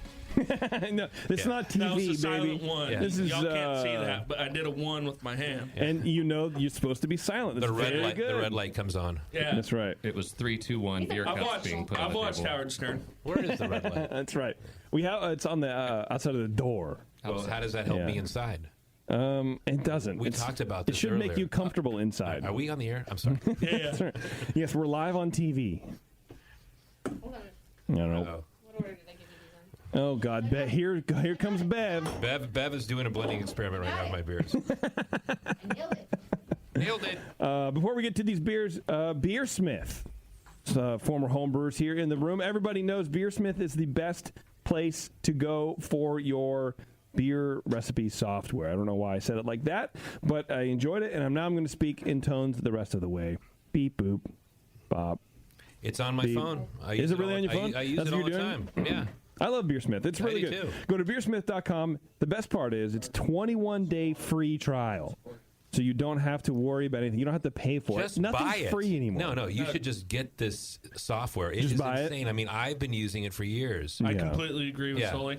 There we go. Beersmith is the shit. It is And it. anytime I write a recipe, or even like if I'm just figuring out, need some calculator or whatever, like I'm hooked into my Beersmith account on my phone, and Yeah. if I'm like brewing professionally, like if you're not using Beersmith, I don't even want to talk to you anymore. It's right. Unfollow me. Yeah, right now. Oh, and there goes Craig. Craig's out of here. Yeah, It's like, Craig, whatever, I dude. never liked you anyway. Yeah, but by proxy you're fine because Will uses it. So it's Yeah, all right. exactly. Beersmith's great. All right, good The recovery. water calculator's the best if you choose to adjust water. Yeah, that's right. Which we've done twice. Yeah, yeah. I was going to say it's the one function you guys don't use at the brewery, but that's the Beersmith 3 over Beersmith 2. Is the Maybe water I calculator. calculator. That's right. If I had the beer. Yeah. Rock your water calculator. It's cool. That's right. So check it out. Brad Beersmith works hard for you. I'm sure they'll be at NHC. I don't know why I keep saying these people are going to be in these places that I don't really know about. NHC? NHC. Okay. Nashville. I'm going. I love Nashville. Are you going? It's not called NHC anymore. Yeah, but Homebrew Con. technically, Yeah. the What's it called? conference is not NHC, but the NHC still happens, which is the competition. Same Beverly. initials. So it's the same initials, just a different thing, and I can reference the competition if I want to. Thank God there was. I hope your pen glass. doesn't work. I hope that pen that you threw at me is It the only works. one that works. Anyway, Nashville's amazing. The Let's CBC test was there a couple and years see ago. Really good. if it works. Can you read this? Does that work, Ben? Oh. What Jason That was is very saying. inappropriate. Jason is he's I wrote happy the with his B word. tracksuit. Sully, that wasn't on the camera. You don't have to defend Good, it. thank you. I have to. Anytime anything happens here that's remotely I know. like inappropriate, I always have to be like, what they really meant to say, and or I don't know The what they're thoughts and talking opinions about are right not now. those. Yeah. That's right. Investors of the 21st Amendment and beer drinkers of the 21st Amendment. I am not actually have anything to do with this right now. Hey, I have a quick question on the 21st Amendment. Yes. Yeah. If I can take over for Sure, 30 dude. seconds Whatever here. you want to do. It's your show, dude. I always call Don't give a 21st shit. Amendment 2-1A because I'm Yes. lazy and minimize syllables. Yes. How do you feel about 2-1A? I use it all the time. You use 2-1A. it. All right. Yes. So any 2-1A. Were you feeling all bad my about friends, it? All my friends Yeah. who are going to be listening, Yeah. you hear it from the source. Right. You can say that. Sean O'Sullivan said you can say 2-1A, and anytime I get shit from here on out for saying 2-1A instead of 21st Amendment. Do you get which shit? I don't mean to, Is this you a know. thing Well, no. like your People friends? are like, what are you talking about, 2-1A? Like, I'll type it out in a text. Yeah, Like, and they what's don't 2-1A? know. And it's like, What do you have friends that are from like Washington days or something? I mean, that was a terrible joke, but from I like have friends from Washington. The state. No, but it's like, do you say WTF or do you say like No, that's my point. That's my point, right? Like typing out Yeah. 21st Amendment is kind of like It sucks. like taxing on your thumbs. You get exhausted. Well, first of all, I want Like to you thank need your a nap. friends for actually spelling the name out. But if you're in the know, guys, That's right. We refer to the 2-1A all the time internally, so Yep. it's just Yeah. sort of like the go-to thing. I just wanted that to be on Yeah. record. Oh, Jesus. You hear it here. I'm going to meet your friends in an alley later. Like, what the fuck are you talking about? We use your name all the time. I'm not going to name anybody, but at the very least, my friends listening. You can use both. now- You can go both ways on that one. Yeah, That's but, true. But 2-1A is better. 2-1A. 2-1A is better. 2-1A is Always easy. better. Yeah. That's right. Yeah. It's a lot like Dairy Queen. Like I don't say Dairy Queen. Say DQ. We're not making labels here. We're just talking about man. a place Yeah. to go drink beer and maybe throw some cornhole or something. There you right? go. That's right. Like, like it's 2-1A. Thank you very much. 2-1A. Yeah. I agree. By the way, we're charging you extra for that, segment. The 21st Amendment at 563 2nd Street. 2 blocks from Giants Park. That's right. That's right, Well, Cans. and I the can old keep going. Kellogg factory, What's that? right? Wasn't it Kellogg that was in there? Yeah. The old Kellogg building. Yeah, the old Kellogg building. Yeah. What's the address there? Punch that in too. Do 'em Yeah, both. asshole. He's getting a little aggressive right He is now. a little aggressive. He is. His OCD is kicking in. Say it now. Say it now. Yeah. But do it in the English Let's hear accent, it. like you're Let's from hear it. Liverpool. That's Williams, right? I know that. It's right? 2010 Or not Williams. Yeah. Well, Yeah, yeah. 2010 Williams Street, San Leandro 94577. There you go. Wow. 2-1A. God bless you. Next, he's Throw going to some ask for cornhole. his outgoing voicemail message. I gotta be honest, that was my favorite segment. That was so great. I'm glad. Yeah. I'm going to get like an increased invoice from Justin for this whole thing. Yeah. Oh no, I do the invoicing. I'm already typing it up. I was gonna say it's just through me because I have to sit here and deal with it all. All right, we have 2 more beers in our glass, potentially 3, but I don't know yet because these are like These are a gauntlet. these yeah. are over 6%. Let's just put it that way. Yeah, outside your wheelhouse. Way outside. We'll call them sippers. Somebody needs a diaper. What are these? Somebody does need a diaper. I guess to start the story, one of our flagship beers is a Kentucky Common style beer. Okay. Wow. Which is what again? Well, we call it Sully knows apparently, amber but- just to kind of keep it simple for, Yeah. for most folks. But Okay. Common beer of Kentucky, I try to describe it as like a whiskey mash. Okay. It's got a fair amount of flaked corn. We throw some corn sugar in it to make sure it dries out. To make sure it's not too boring, we add a Belgian candy sugar, Lovabond 90, I think, liquid. Okay.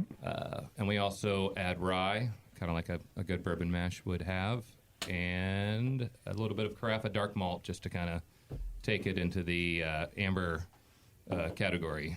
Okay. So I've also found that this recipe, well, you can brew it as a kind of a kettle sour or sour mash beer. Mm-hmm. I think the jury's out on how it was originally intended to be brewed. I think they They probably make anything up with a style. I think they probably went sour more often than not because I'm envisioning them being brewed in like buckets and drums and barrels. Just make it happen with cheesecloth over Whatever them. vessel you got in the sink. No disrespect to Kentucky. Right. No. They make fine Kentucky, we love all you, the way Kentucky. around. Yeah, a lot of fermentation going on down there.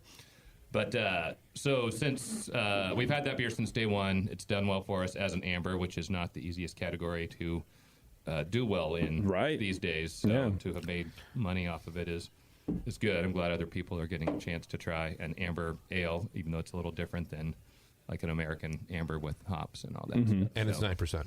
Absolutely. Well, not always. Normally we try to keep it around 5.5%, 6% as our daily drinker. But we like to riff off of that style, and we've made it a little bit stronger, put it in barrels just to see how it does with whiskey.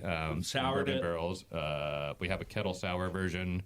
I think we fruited it, but we've thrown bugs at it too before, right? Before I was, I think there. if I have an old barrel with Brett or other things in it, I'll just, if I have some extra Kentucky, I'll put it in there and just see where it goes and visit it often or not often, and kind of see the flavors. And it always seems to respond really well to going sour in different directions. It gets along well with whiskey, but it should because they're the same ingredients. And then being from wine country, we get lots of free wine barrels thrown at us. Oh, nice. So we brought you one that we tried in a port barrel, very wet port barrel. Awesome. And then we also tried taking it, we noticed similar ingredients, Belgian candy sugar being one of them, to a Belgian quad, and we decided to take the same base and then ramp it up to quad strength, and then so that's the second. That's the second one. Okay. Yeah. So we'll probably try the port first because it's for sure it's more calm, but it's still lots of flavors from the port barrel. So all right, let's go. Let's try this. It's nice. Yeah, that's it's kind of distinct, like vanilla barrel notes, really, but not overwhelming in terms of body. It's really, and it's soured. It has a sour quality. Yeah, it's super soft on the sour though. Yeah, not intentionally soured. I think maybe and it didn't have a pentacle or anything like that. Yeah, but something from the barrel you think kind of snuck in because it's pleasant and very purposeful. Yeah. So let me just make that very clear. But there's a tartness to it. Sure. Yeah. And it was actually we had to back sweeten this beer with Doppelbock, if I remember correctly. Maybe a little Doppelbock. Yeah, it was dry. It was a too dry beer. It's too dry. Yeah. Okay. But I kept asking people if it tasted like Brett to them, and they weren't getting any Brett not at all. Character from it at all. None. With that port, and it was definitely wet. It still had port in it. They emptied the barrel and drove it over on barrel empty day on that same day. And I happened to have. Do you remember what winery that was, Craig? I wish. Can we plug them? We're Just gonna come out to Livermore and drink wine. Bent Creek Winery. Yeah. Livermore's cool. Okay. Yeah. It is. I've been to a couple gracious of events them. out there at wineries. It's a lot of fun out there. Yeah, I keep hearing the slogan, it takes a lot of good beer to make good wine. Yeah. And I see a lot of winemakers come through. Roll through, I'm starting to believe that. Bush latte. A lot of bush lattes. Yeah, that's very good. It's deceptively sort of non-chewy. Yeah, do you know what I drinkability mean? is really high. I mean, Yes. you don't know that you're drinking 9%. I mean, maybe you do because of the barrel notes and all that. But I mean, it's like the body's not so verbose. It's not hot. Yeah. I mean, maybe a little bit. Yeah. Yeah. What are you saying, Bev? Just wait. Okay. All of the thank you caramel color mostly comes from Belgian candy sugar, which all dries out. So, and then a little bit of Carafa malt. So that's also not going to add a lot of body or sweetness to the beer. Yeah. No, that's a good spin on things, and I like it in the port barrel. So yeah, I had to bring a little Livermore wine to the meeting today. I appreciate that. Yeah. Yeah, that's good. I like it. Is that something you're going to keep experimenting on, or is this one of those where you're trying to find like the perfect combo? This was like a one barrel. If life gives you port barrels, you make a port barrel beer. You make a port barrel beer, and then you make sure to get the winery their share, and of course, and then the trades keep happening. Yeah, and even just a few weeks ago, we were knocking out a beer late, and one of the guys that works in like the cellar of one of the bigger wineries in town pops in and is like, "Oh, you need this barrel? We can get you that." And so we get some of that too, right? So that's great. Not everything's planned, and like I used to help Macho Camacho in the Drake's Barrel program. Used to be his sidekick, and like we had planned this stuff out. We'd call whatever wineries that we want to get the barrels from or whatever, and it's kind of cool where we are. Like a big switch for me. It's just like folks come in and, oh, you want this fruit or you want this barrel or whatever, and being kind of more, obviously Livermore is a lot more agricultural than San Leandro, and you get some of that kind of carrying over, and it's a pretty neat thing. It's a happy accident. Yeah, I mean, that's what's great. I mean, this whole area is actually that rich with that. I mean, that's what's great about brewing in the Bay Area is that you just have access to all these ingredients and barrels, and and everybody's like really forthcoming and wants to share it and all that. I mean, it's pretty amazing. Yeah. It's great what you can trade for a case of beer. Sure. Yeah, no, it's really remarkable. I mean, like things that cost like hundreds and hundreds of dollars, and you can like give somebody 2 cases of beer. Like, yeah, sure, take it. Yeah. They want it out of their yard. Yeah, exactly. They want to get rid of it. It's they a don't nuisance. care about the They don't cost need it. because technically they don't necessarily own it, right? Yeah. Like if you're working at the winery. I don't know what you're talking about, but go ahead. Yeah. And it's like if they could load it in their pickup truck and drop it off with us and get a case or 2 out of it, it's a win-win. Yeah. Do you ever get any offers where you're like, I don't even know what the fuck to do, like a dragon fruit or some weird shit where you're like, I don't even know. Dragon fruit? Who would do that? Yeah, exactly. That's the first thing that came into my mind. I don't know. Collaboration last year, whatever, a couple years ago. Oh, was it? Was that a dig? No, was that a dig? No, I literally just the first thing they came up with. Did you use it? We've used that before. Oh, okay. But go ahead, it's okay. Anyway, but like something where you have somebody who wants to offload something rather than share it with you, right? Well, yes, that did just happen to us. Our mobile canner showed up with a 600-pound tote of kumquats. No, of persimmons. Persimmons. Sorry. Kumquats would have been sick. Yeah, kumquats you could do. Kumquats I'm all for. You could sour beer the name sort of makes up for itself. IPA, kumquat sour beer, which we did do a kumquat sour beer. Kumquat cream ale. Kumquat, look it up. It's a collab with us and Pennyweight. Look it up. Pennyweight, they're out there too, right? Yeah, they're almost open. Almost open. Super close. Downtown. Damn. Yeah. Nice. You're welcome, Chris, for dropping. Yeah. But yeah, persimmons, and so that's a little harder. You say, don't you have to do something to process those properly? Because aren't they like really tart, and don't you have to cook them or some shit like that? You did it, so you tell them. Oh, you did it. You actually took it. You have done this. Well, that was free fruit again. So life gave us persimmons. Right. I think we just diced some up. Did we kind of we mashed them, added an enzyme to help break down the fruit. Okay. And then put that kind of pulpy mash with skins and all into some barrels. Into barrels. TBD. Haven't drank it yet. Okay. Don't know where that went. What was the base? Probably golden sour. Yeah, golden sour. Yeah, just like a golden sour. All right. A little bit wheat. And, yeah. Persimmons to me seems like that's what like our grandfathers ate. Like I don't know anybody. I did not eat that. I love persimmons. Really? Yeah, persimmons all right, Grandma. good, but like the flavor's sugar. I was the gonna say, flavor Right. isn't. Oh, The 100%. flavor isn't like. Oh God! You know what that smells like? That smells like Smells persimmons. like persimmons. Yeah. Nobody's ever said that. It's like you eat a persimmon and it's like nectar. that's like that tastes like sugar. Also, the secret to And it eating ferments. persimmons is to eat them when they're slightly unripe. Yeah, where they're crispy like an apple. Yep. I get it. Yeah, you're right. You mean not ripe? Yeah, unripe. But Yeah, slightly. but you They want can't them- be you like want them tart. crispy. They need to be firm. I kind of like them I'm crispy. just- I agree. No, unripe. Just trying Sully. to be an asshole, Yeah. that's all. These were firm. Okay. I'm having a hard time. Tell them about the process, Craig. That's what. So then, Yeah, Craig.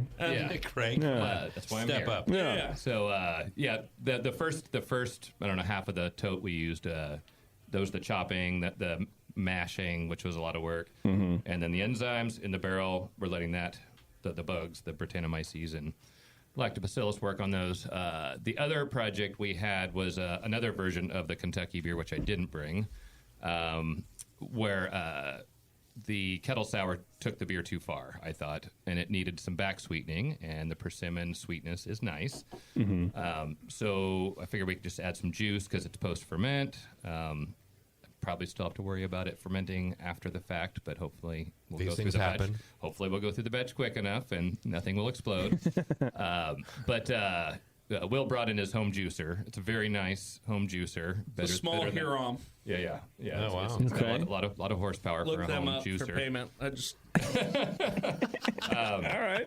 But I did spend 8 to 10 hours that day quartering and running persimmons, about 300 pounds, through his home juicer. Got it down to about 18 gallons of juice, about equal amount in waste of weight, and hit it with the enzymes overnight, and then we had a nice thin juice that we were able to add to our Kentucky kettle sour. Okay, so you dosed the juice before adding it to the beer. Yeah, finished beer though. Like we're talking. Would you ever do it again? That's a good question. Answer him right now, please.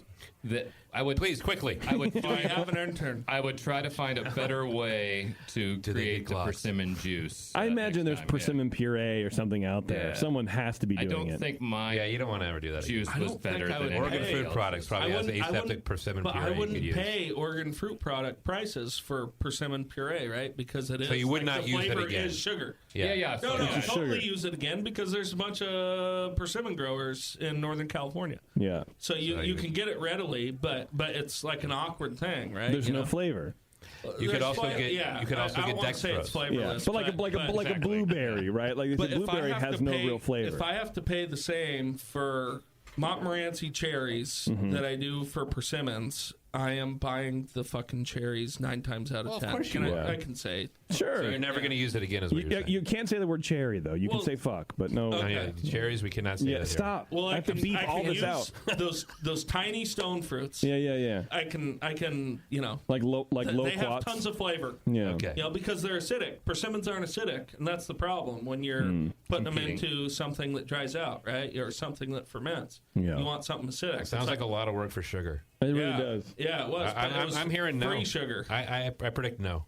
No more. The problem is the beer tastes really good. If someone showed up, That is a problem. And it will Yeah. next time. Maybe do a side by side with sugar, dextrose, whatever, and then try it with the persimmons and see what you like. What's the smallest batch of beer you make in San Leandro? We can make 200 barrels. It's the smallest. Yeah. All right. So I like I'm being set up here. I'm being walked to my death right now. So Sean, if what I we showed did. up, if I showed up with a truck, Chris Hansen's going to if walk I in. showed up with a truck Like, full of persimmons welcome. and said, "Have those, use them," Yeah. would you not find a place for them? I don't know if Like I would. 6,000 pounds of persimmons. I don't think you would. I have to process them and figure out what I'm going to do with them. And like, I don't never played with them before, and all I'm hearing is sugar, But you no also, flavors. You also have like folks in production, right? You're looking at production, right? Yeah, no, I do it all. I don't know what you're talking about. But keep going. Yeah, But he has to pay those people by the hour. Sure. Yeah. Sure.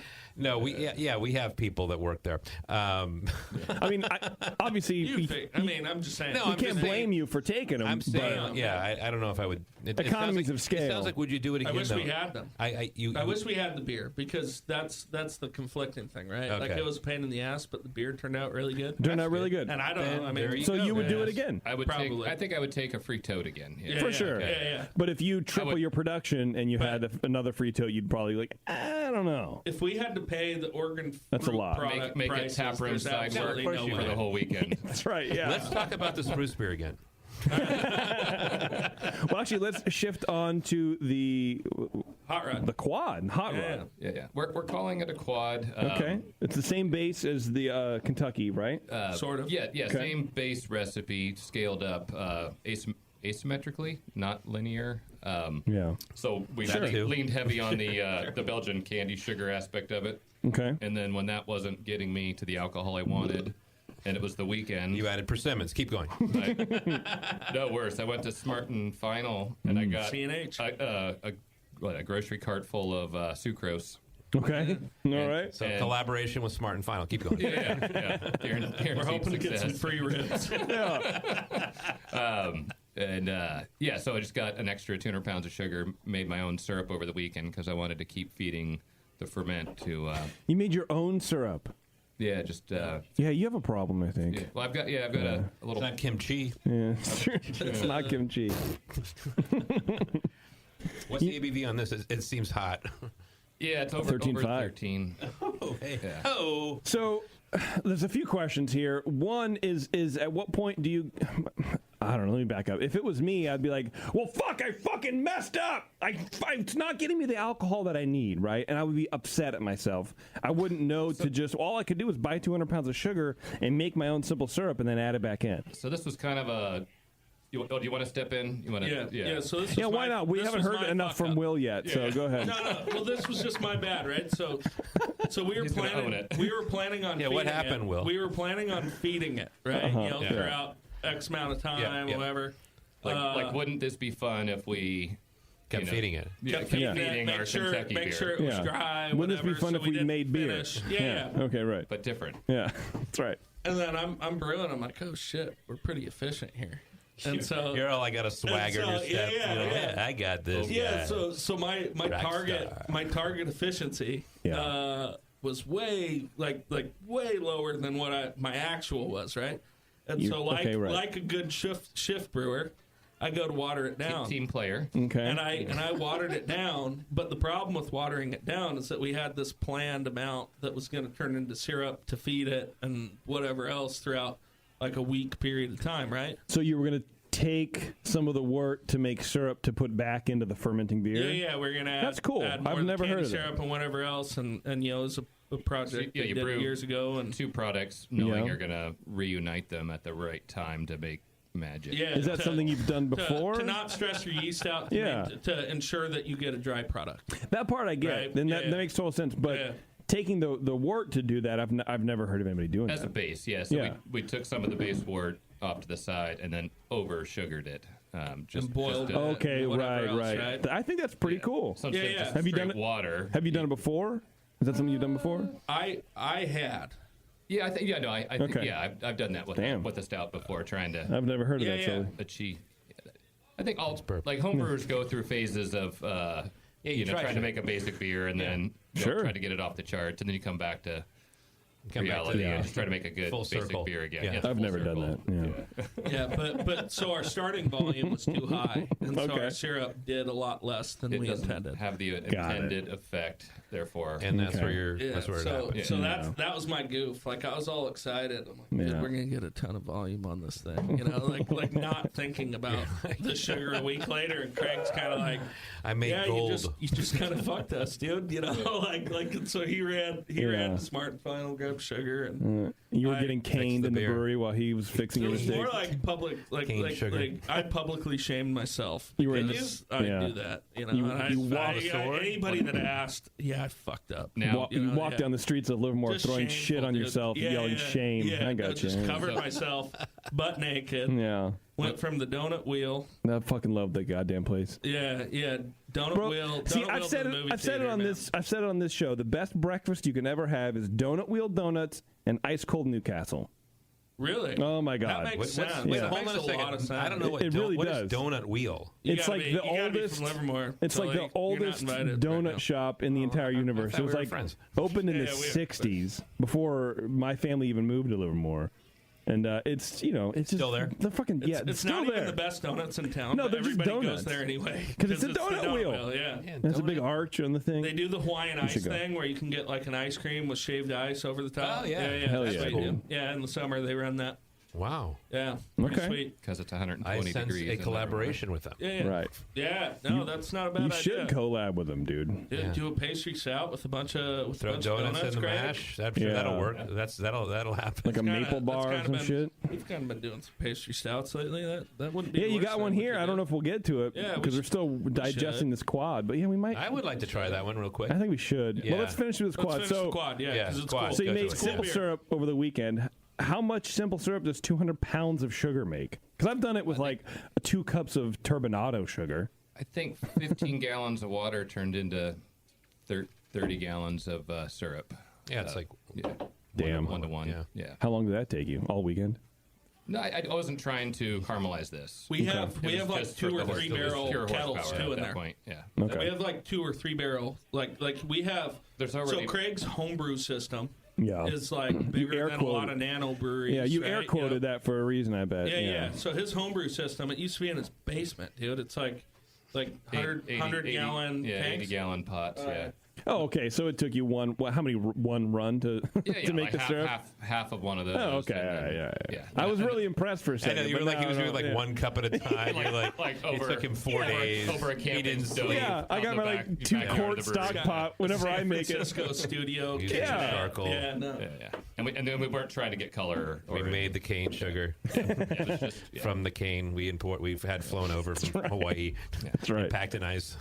330 gravity for any of the people out there. Jeez. Wow, holy shit. Jeez you have Louise. to dilute it before you try to float a hydrometer in it. This is a big beer.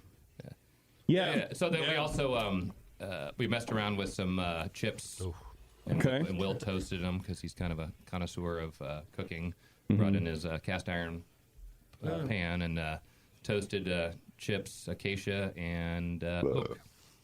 Okay. Because we figured it already had enough whiskey notes going on that we didn't need to worry bourbon about it or the whatever. time and the expense of a bourbon No, bro. product. Just no. The oak did help some. What yeast did you use? Because it's very pruny, plummy, and I like that. And to me, that's the focus. And I think you're right to not put it in a barrel like that, because I think it would have crushed a lot of that. Yeah, Sure. It Definitely has like a plum note. You're right. Yeah. What yeast is this? Do you remember? It would be like Giga 054. We go with Imperial, but like the Barbarian. It's the Barbarian. Imperial Barbarian is kind of our house yeast. Okay. But yeah, I think part of that's from that. I think all of the extended kind of burning of sugars, making those syrups, did a lot of that pruny and whatever else did too. Not to take anything away from the yeast. I love yeast and I love fermentation and setting that up. But no, I do. I love fermentation. No, I do. I love like Got to keep the mojo going. You don't want to get on the It's dark on side his of arm fermentation. tattoo next to the hop grenade tattoo. That's right. Oh yeah, you got a hop grenade tattoo. Damn. Yeah. All right, I like it. That's a good take on it too. It's not the logo. Yeah, no, I got But that. it looks I good. got that in 2014 when I was a teenager homebrewing. Like Yeah. clubs wouldn't let me in because I'm like 15 and Right. they don't want someone part of their club that like mom would have to drop them off. They don't and want a whatever. liability, Yeah. man. Yeah. Yeah, no, exactly. Especially, no, It's especially a good looking tattoo. And so like even though I've never met Jameel a day in my life, right? Mhm. But like I used to listen to Jameel. Yeah. On like Windows XP, like running that, like when I'm brewing, and so I threw that on my arm, and honestly, it was like none of my buddies like listened or homebrewed, man. So it was like I'd listen to Jameel. And, Well, he's right behind the so door here right now. Let's bring him out. I've never had anybody get brand specific on an operating software before. Yeah, dude, it's crazy. It's great. No, I mean, because if not, man, I would have just made like a bunch of shitty Hefeweizens for the rest of my life, right? At home, like in my You would have garage. figured. You would have settled down. You would have figured it out. Once I could join a club. No, man. Yeah. It was literally like hanging out with Roberto at Hop Tech and Yeah, that crazy motherfucker. Yeah, because he's super into Brewing Network, right? You know, I mean, he's fucking hardcore for the brand. You know, hanging out with Roberto and Jade and whatever else. So how do you get a tattoo at fuck the beer? How do you get a tattoo at 15 but not get led into I got that at like 23. Okay, all right. Yeah, 23. All right. It was like no, I got some tenure at Drake's or whatever. Figured I wasn't going to get fired, and this was going to be my career. So might as well throw it on my forearm to piss mom off. You know? There you go. Did it work? No, I didn't piss her off. She just cried for like a week. My mom's like, she's still wearing black. Yeah, my mom's, to say the least, she's a God-fearing woman. And, she has a tattoo she now. was which is not kinda happy. weird. No. So her threat was whatever you get, I'm getting. I'm like, get a hop grenade blasted on your forearm. Yeah. Let's see how that goes at church. You know. Did she do it? No, she didn't. She was a liar. she reneged on. She's got a it on liar. her- she She's got it a on- liar. No, she got it on her My ankle. mom's a liar. No, don't say that Love about you, your mom. Love you, Mom. Yeah, don't say that. Yeah, I was hanging out with her earlier. I love you, Mom. Or do I? No, I had lunch with Mom today. I do. I love her. We bought dumplings. We got dumplings, which you can get in Livermore now. Just so you know. Hell yeah, dude. I think We're diverse. I think the Livermore founding fathers or the government should be talking to you guys because you guys are big supporters. It's awesome. Yeah. Livermore rules, dude. I like it. I'm Yeah, sort of big fan sorry of we Livermore. moved away. honestly. You can always move back. No, Yeah, you can. Well, we could technically, yeah, but housing prices are crazy. No, you're right. We'll settle down. I'm just asking the question. All right. Like I got a deal, and I'm like $1,000 a month, like living with my buddy, and that's like a deal. Yeah. Yeah. Well, Yeah, all right. Livermore's expensive. I like this hot rod quad. So, Yeah. do you want to do the pastry stout real fast? Yes, please, Let's real just do it. fast. Let's just do it. Real fast.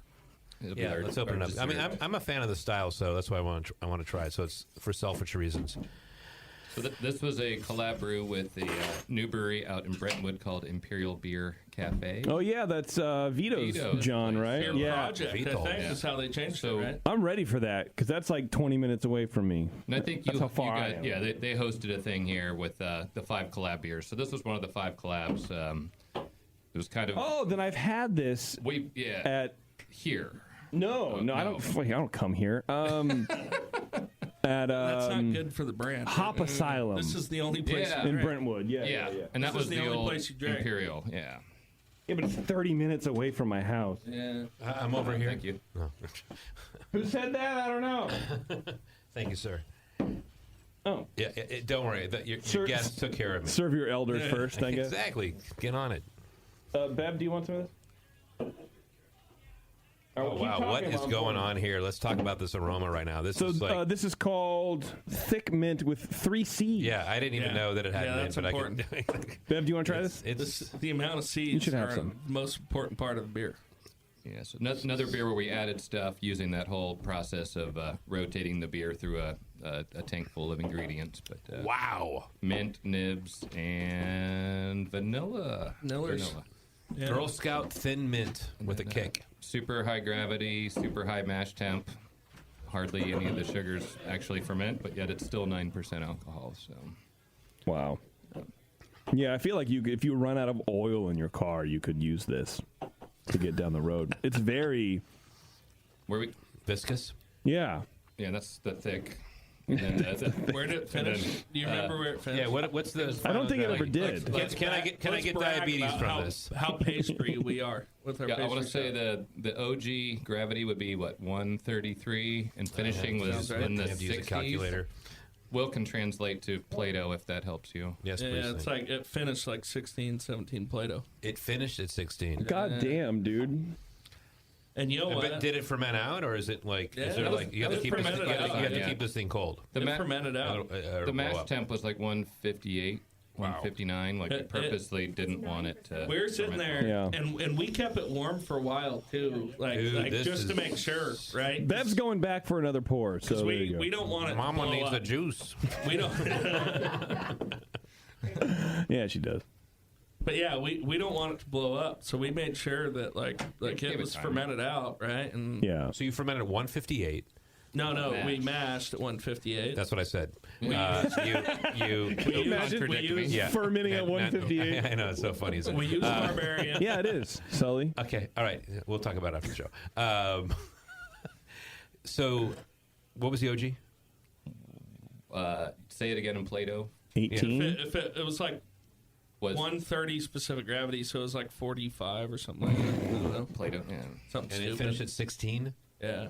Oh, I feel like you drop the hydrometer and so it's it going was to like shoot right out of the 30-something. Excuse me. tube. Yeah. Say it again? It was like 30-something. Okay, wow. It was like 33, 34. So how do you get that high of a gravity in a beer like this? We chose to do a 4-hour boil.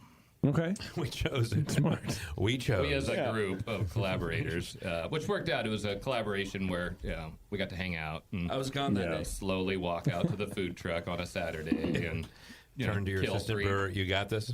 Yeah. What do you want to do for the next 2 hours? Wow.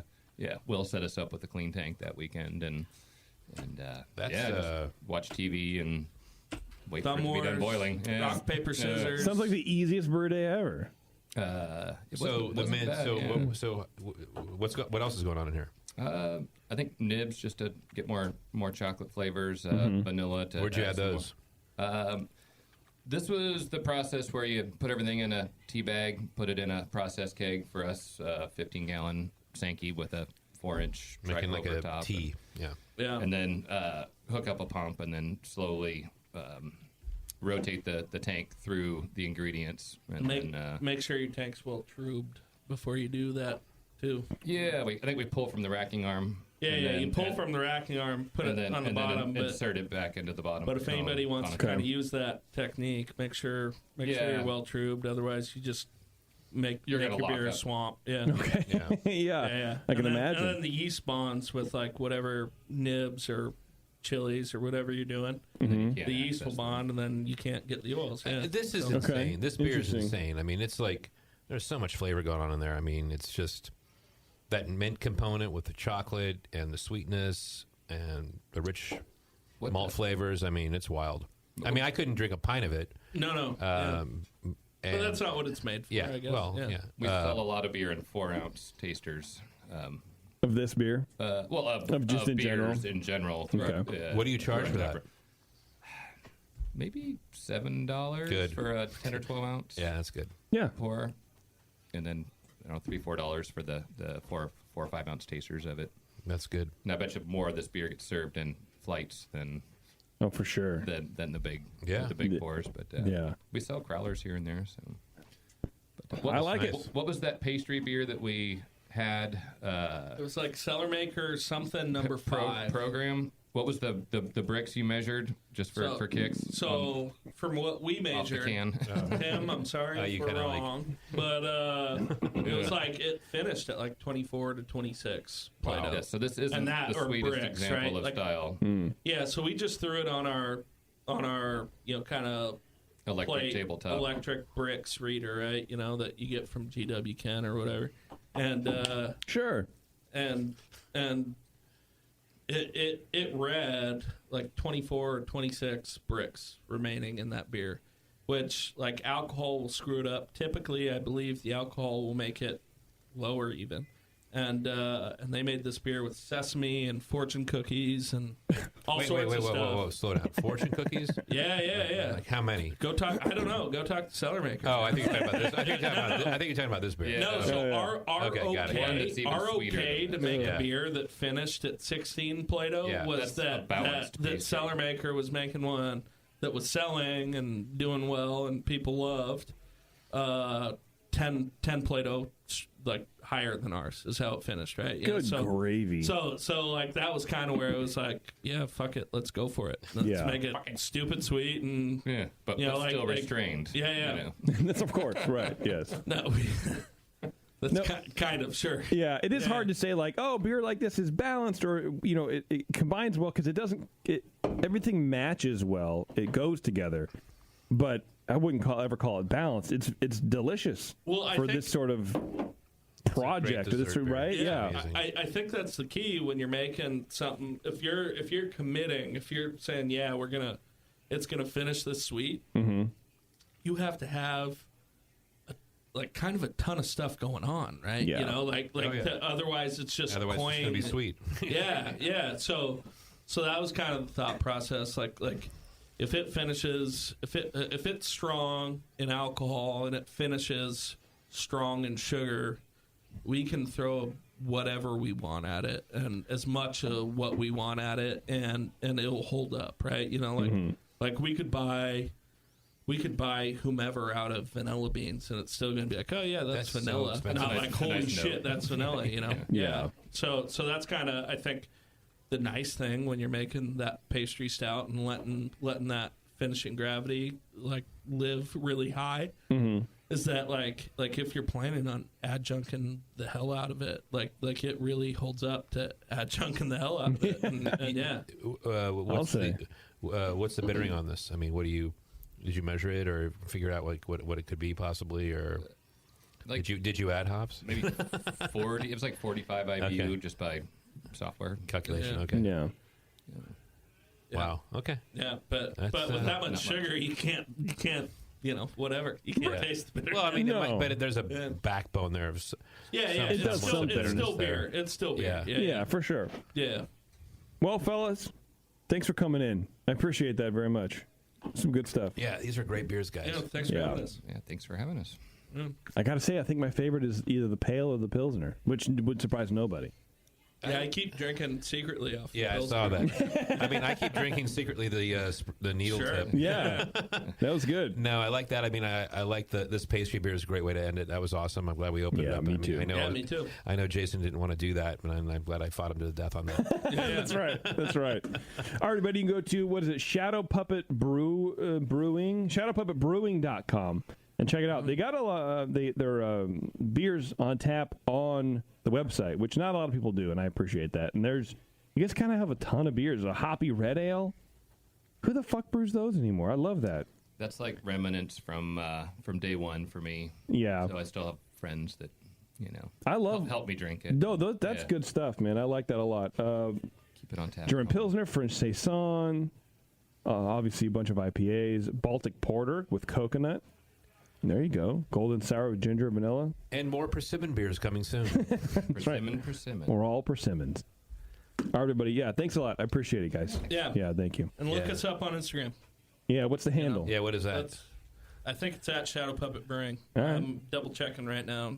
Hell yeah. That's why I rushed into saying it. Well, I'm sure it's like, you did good, Will. Don't worry. I'm doing my best to be a good soldier over here. It is Shadow Puppet Brewing. And it shows. Yeah, that's what I thought. Yeah, Shadow Puppet Brewing. At Shadow Puppet Brewing. Your best shows, Will.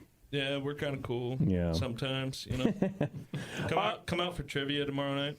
All right, everybody, hang on. We're going to take a break. We're going to come back. We're going to wrap up Twitter game. I'm sure there's something else we got to do, and then we're going to leave. We have to do stuff. We have to do stuff. Thank you very much. Yes. All right, hang tight. We'll be right back.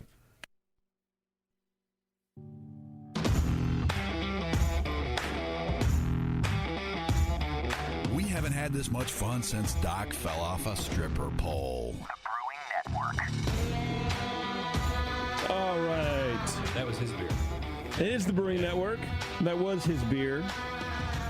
Now it's ours. I don't know. Riffing off of jumping into your conversation. No, it's fine. Sorry to interrupt. I mean, we actually peeled the curtain back there a little bit. I mean, we do talk when the mics go off. We just don't sit here silently. We can sit on our hands and go like, are we on the air yet? I do. I get underneath the desk and I rock back and forth until we're ready to get back on the air. And then you do it, and we're here, and everything's good.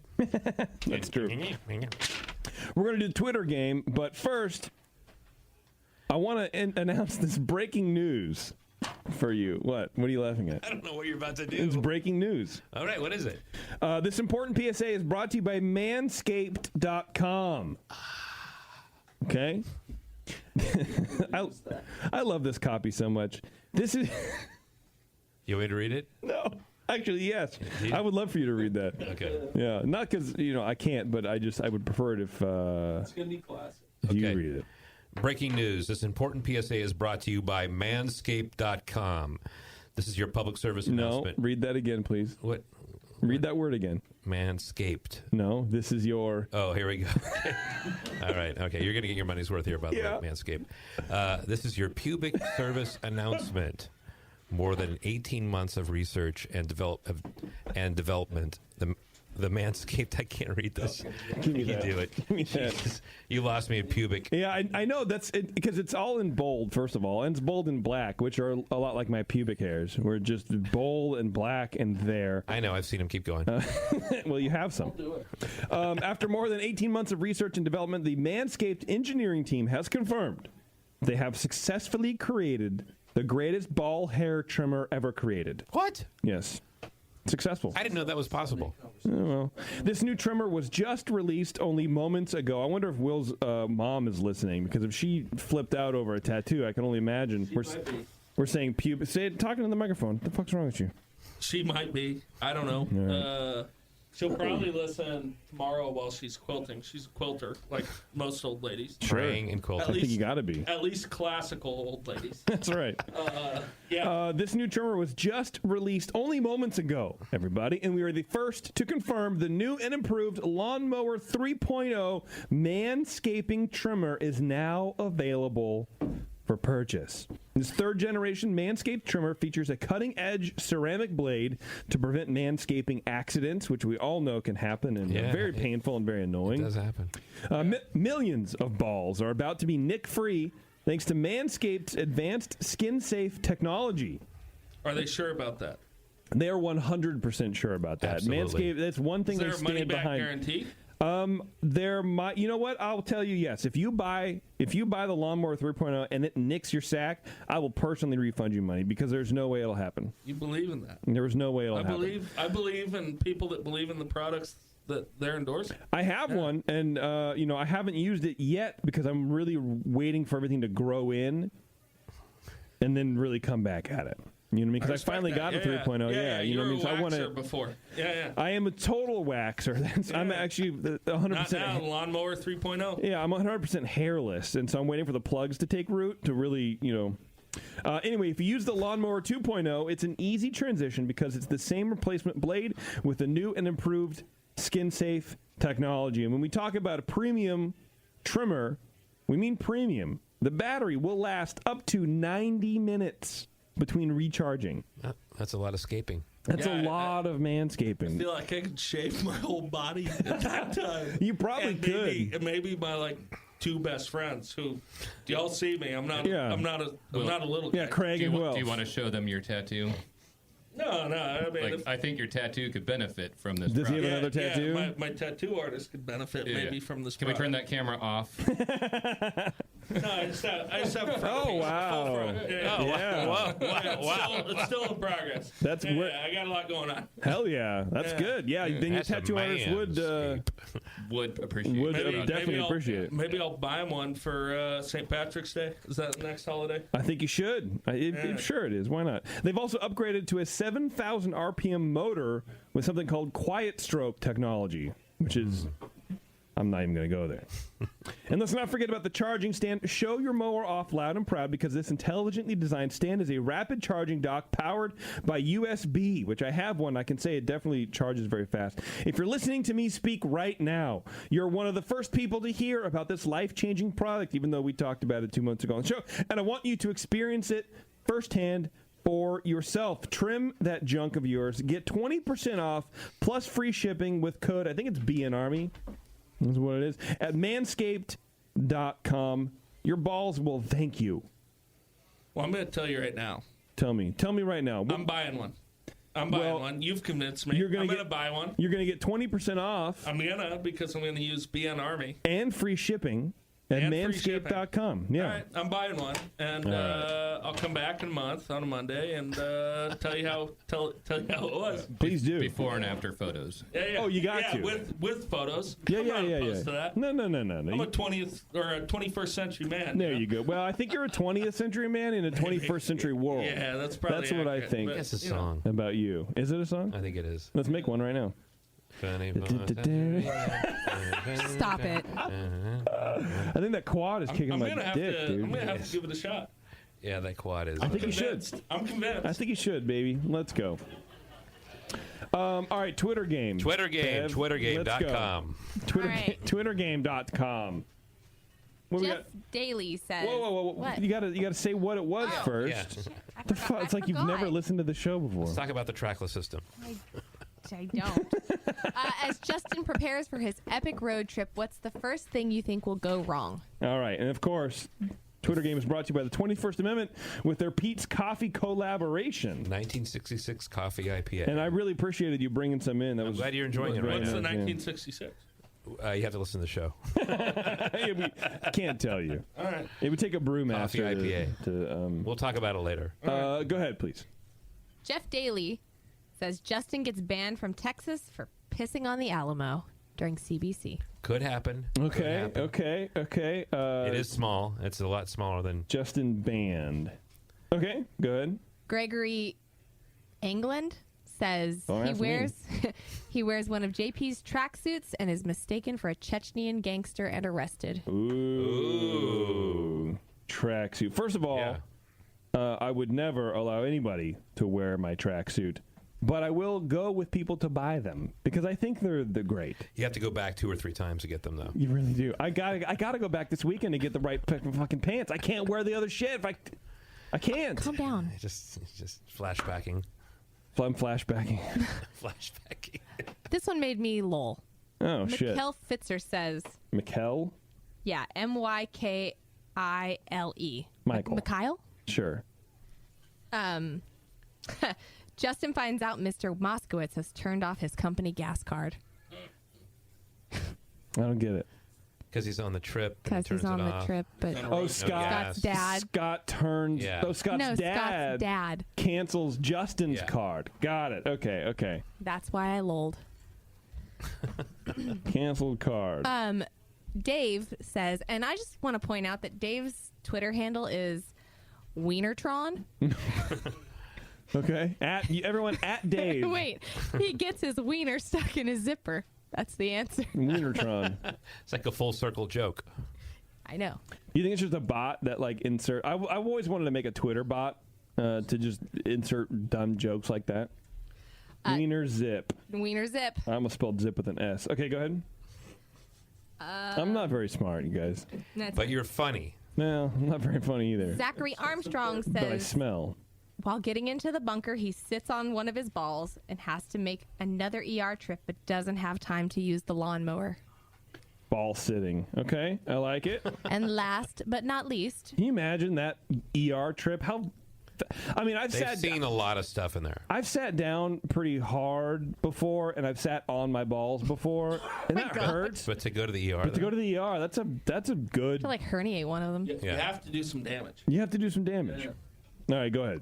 Last one is from Brew Jobs, who I follow on Instagram and is quite funny. Oh, okay. The roof of the bunker will fly off. It's probably a tarp by now. While trying to stop to retrieve it, the brakes will catch on fire. Jessen will have to leave the dumpster fire it has become, but his feet will fall off. Trying to forget about the whole thing, he tries to have a wank, but his balls have died. There's many layers. I'm just going to write layers on that one because I don't even know. How many characters was that? He used all the characters. Yeah. He used them all. From my understanding, you can have a wank without balls. Right in your microphone, Will. Come on. From my understanding, you can have a wank without balls. Aren't they unproductive? We're getting into semantics now. Well, is it wanking? I would think, if your balls are actively on fire right now, you still have the testosterone that would push the arousal for you to have the wank. It could be your last time. It could be your last time, so you better get it in. So let me see this. Let me see if I understand the scenario. Fight or flight. Your balls are on fire. Sure. And you think this is probably the last time I'm going to have to jerk off. Could put the fire out. Yeah. Or something. Well, I guess the downward stroke could. Well, blow the fire out. I would hope that you would extinguish that fire first, but then you realize, oh my God, my balls are ruined. But if you're caught up, and at what point did your balls catch on fire, though? Well, that's not important. There could be a dozen scenarios where your balls catch on fire. But also, this is a stupid question. Daily. I apologize. I do sort of want to point out that this is exactly how men think. In any sort of hypothetical situation, it's how can I now jerk off? How will I ejaculate? Yeah. How is this going to happen? Oh my goodness! It just is Well, it's all lower brain function. It's all the hypothalamus just kicking in. Yeah. You think, where am I going to be a couple days from now? I might not have the ability to get a wank in a couple days from now. It's true. You got to plan for it. It might take years of supplements and whatever else to have that persistence and that power to actually do that, right? And thank God for 21st century medicine. But that's true. First of all, second of all, you this is why you make a good brewer, because you plan ahead. There you go. A good production brewer plans ahead. I got to have. I know we have an event coming, so I got to clean a tank. I'm going to be busy, so I got to wank a couple times today. I got to pay PG&E. I won't be able to get it in. Yeah. Craig, I'm going home for lunch today. Why? Again? Why again? I might not eat lunch tomorrow. I'm I don't know. 22 in the next 36. Those are two lunches today. Going home, getting a wank in. Yeah. Yeah, fit makes it in. sense. Here's a question I had with Schumann, as Sorry, a matter of Mom. fact. Schumann. Yeah, Will's mom, if don't listen. When you do jerk off, this is for the guys only. This is for fellas only. Okay, this is not for the ladies. This is for the fellas. Do you call it like a jerk off, or do you call it giving yourself a hand job? I call it a tug. Giving myself a tug. That's cute. Yeah. Yeah, I know. Nobody else. What do you call it? Jerking off. Jerk it off.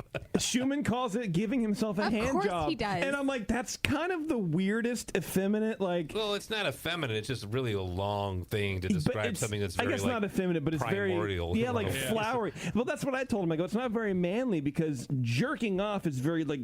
It's like... it's abrupt. It's like primal, and it's angry, and that's what There's no manly intention, about you it. just do it. Yeah, you're like, it's what I have to do. Yeah. I have to empty a tank. I have to go pound it.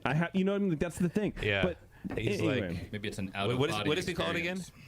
giving himself a hand. Like, well, when you give yourself a hand job, It's like the Reader's Digest version of like literally of like describing that. That's weird. It's like so PG. Schumann's weird though. He's 40 now. This whole conversation is in so past tense, you would say, like, so To the wrong. female I was listeners out pulling there, a tugger.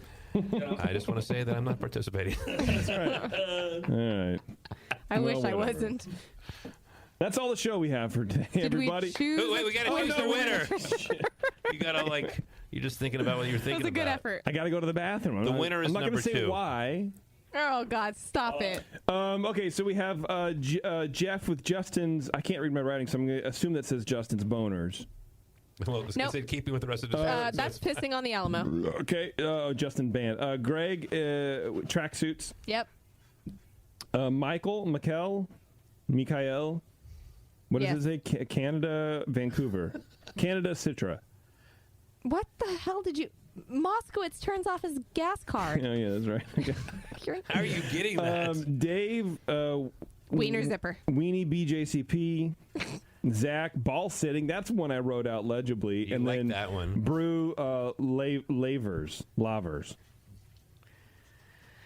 That's the balls when they're on fire. Balls when they're on fire. I don't know. What do you think? I'm going with tracksuit You because wrote, it's timely. It's the theme? and you wrote Yes. layers, stupid. You literally said outright. I'm just writing layers for that one. All right, well, it's Greg. Right? You guys vote for Greg, too? Sure. Sure. Tracksuit? Yeah. Tracksuit, sexy and gangster. Okay, great. I can see that. All right. Jeez. The evolution. I think we're leaving now. We are. It was good, though. It was a good show. ShadowPuppetBrewing.com. These guys rock. You Check guys them are out. amazing. Your story's great. And you know what I love about your location is, like you said, you're right off the freeway. You don't have to go that's great. and deal with the downtown bullshit. But Livermore is cool. I like Livermore. I'm proud to be from Livermore. So it's shadowpuppetbrewing.com. There you go. That's what you said? Okay. Yeah. Yeah. At Shadow Puppet Brewing on Instagram. There you There go. you go. Follow All right. them. I think that's it. If you're listening live, Bev and I will be back here on Wednesday with Brian Cooper and Brian Shar to record Dr. Homebrew. That's exciting. That's also fun. Yeah. I like that show. Bev will be back here tomorrow at 11 a.m. for Brew Strong. That's also exciting. Bev will be very sleeping exciting. here tonight. Yeah. Hey, and if you want to hear Bev and JP, on Thursday we're going to be recording Ears Up Podcast. Go to earsup-podcast.com and tune in on YouTube. We'll start at 7:30, and you can get in the chat and ask us questions. And Big fan of that show. Bev doesn't get to see her family very often. No. That's well, Sam pays me Sam $20. probably Yeah. is okay with that. Are you so cold that you're holding on to the power strip Yes. of the MacBook? I am. That's a hand warmer? 100% I am. This is No, probably very no healthy. single-purpose tools, right? Good job, Bev. Yeah, Thanks. Bev, good job. No joule of energy wasted. Not at all. All right. Thanks a lot, everybody, for tuning in. Support the sponsors. Support our friends at Shadow Puppet. They make some good beers, and they want to make good beers for you. So let them, I guess. I don't know why you're not letting them. Just let them do it. Thank you to Sully for coming in. Thank you. Appreciate it. Thank you to Beverly for Being Beverly. Being Beverly. You're welcome. All right. It's a great thing to be. And thank you to me for being me. You did a great job. And we'll see you guys later.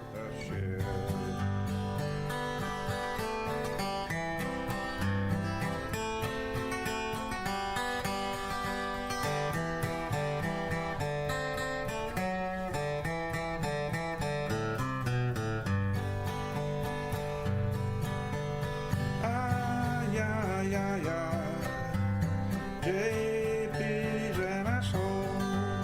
Justin's a nice guy and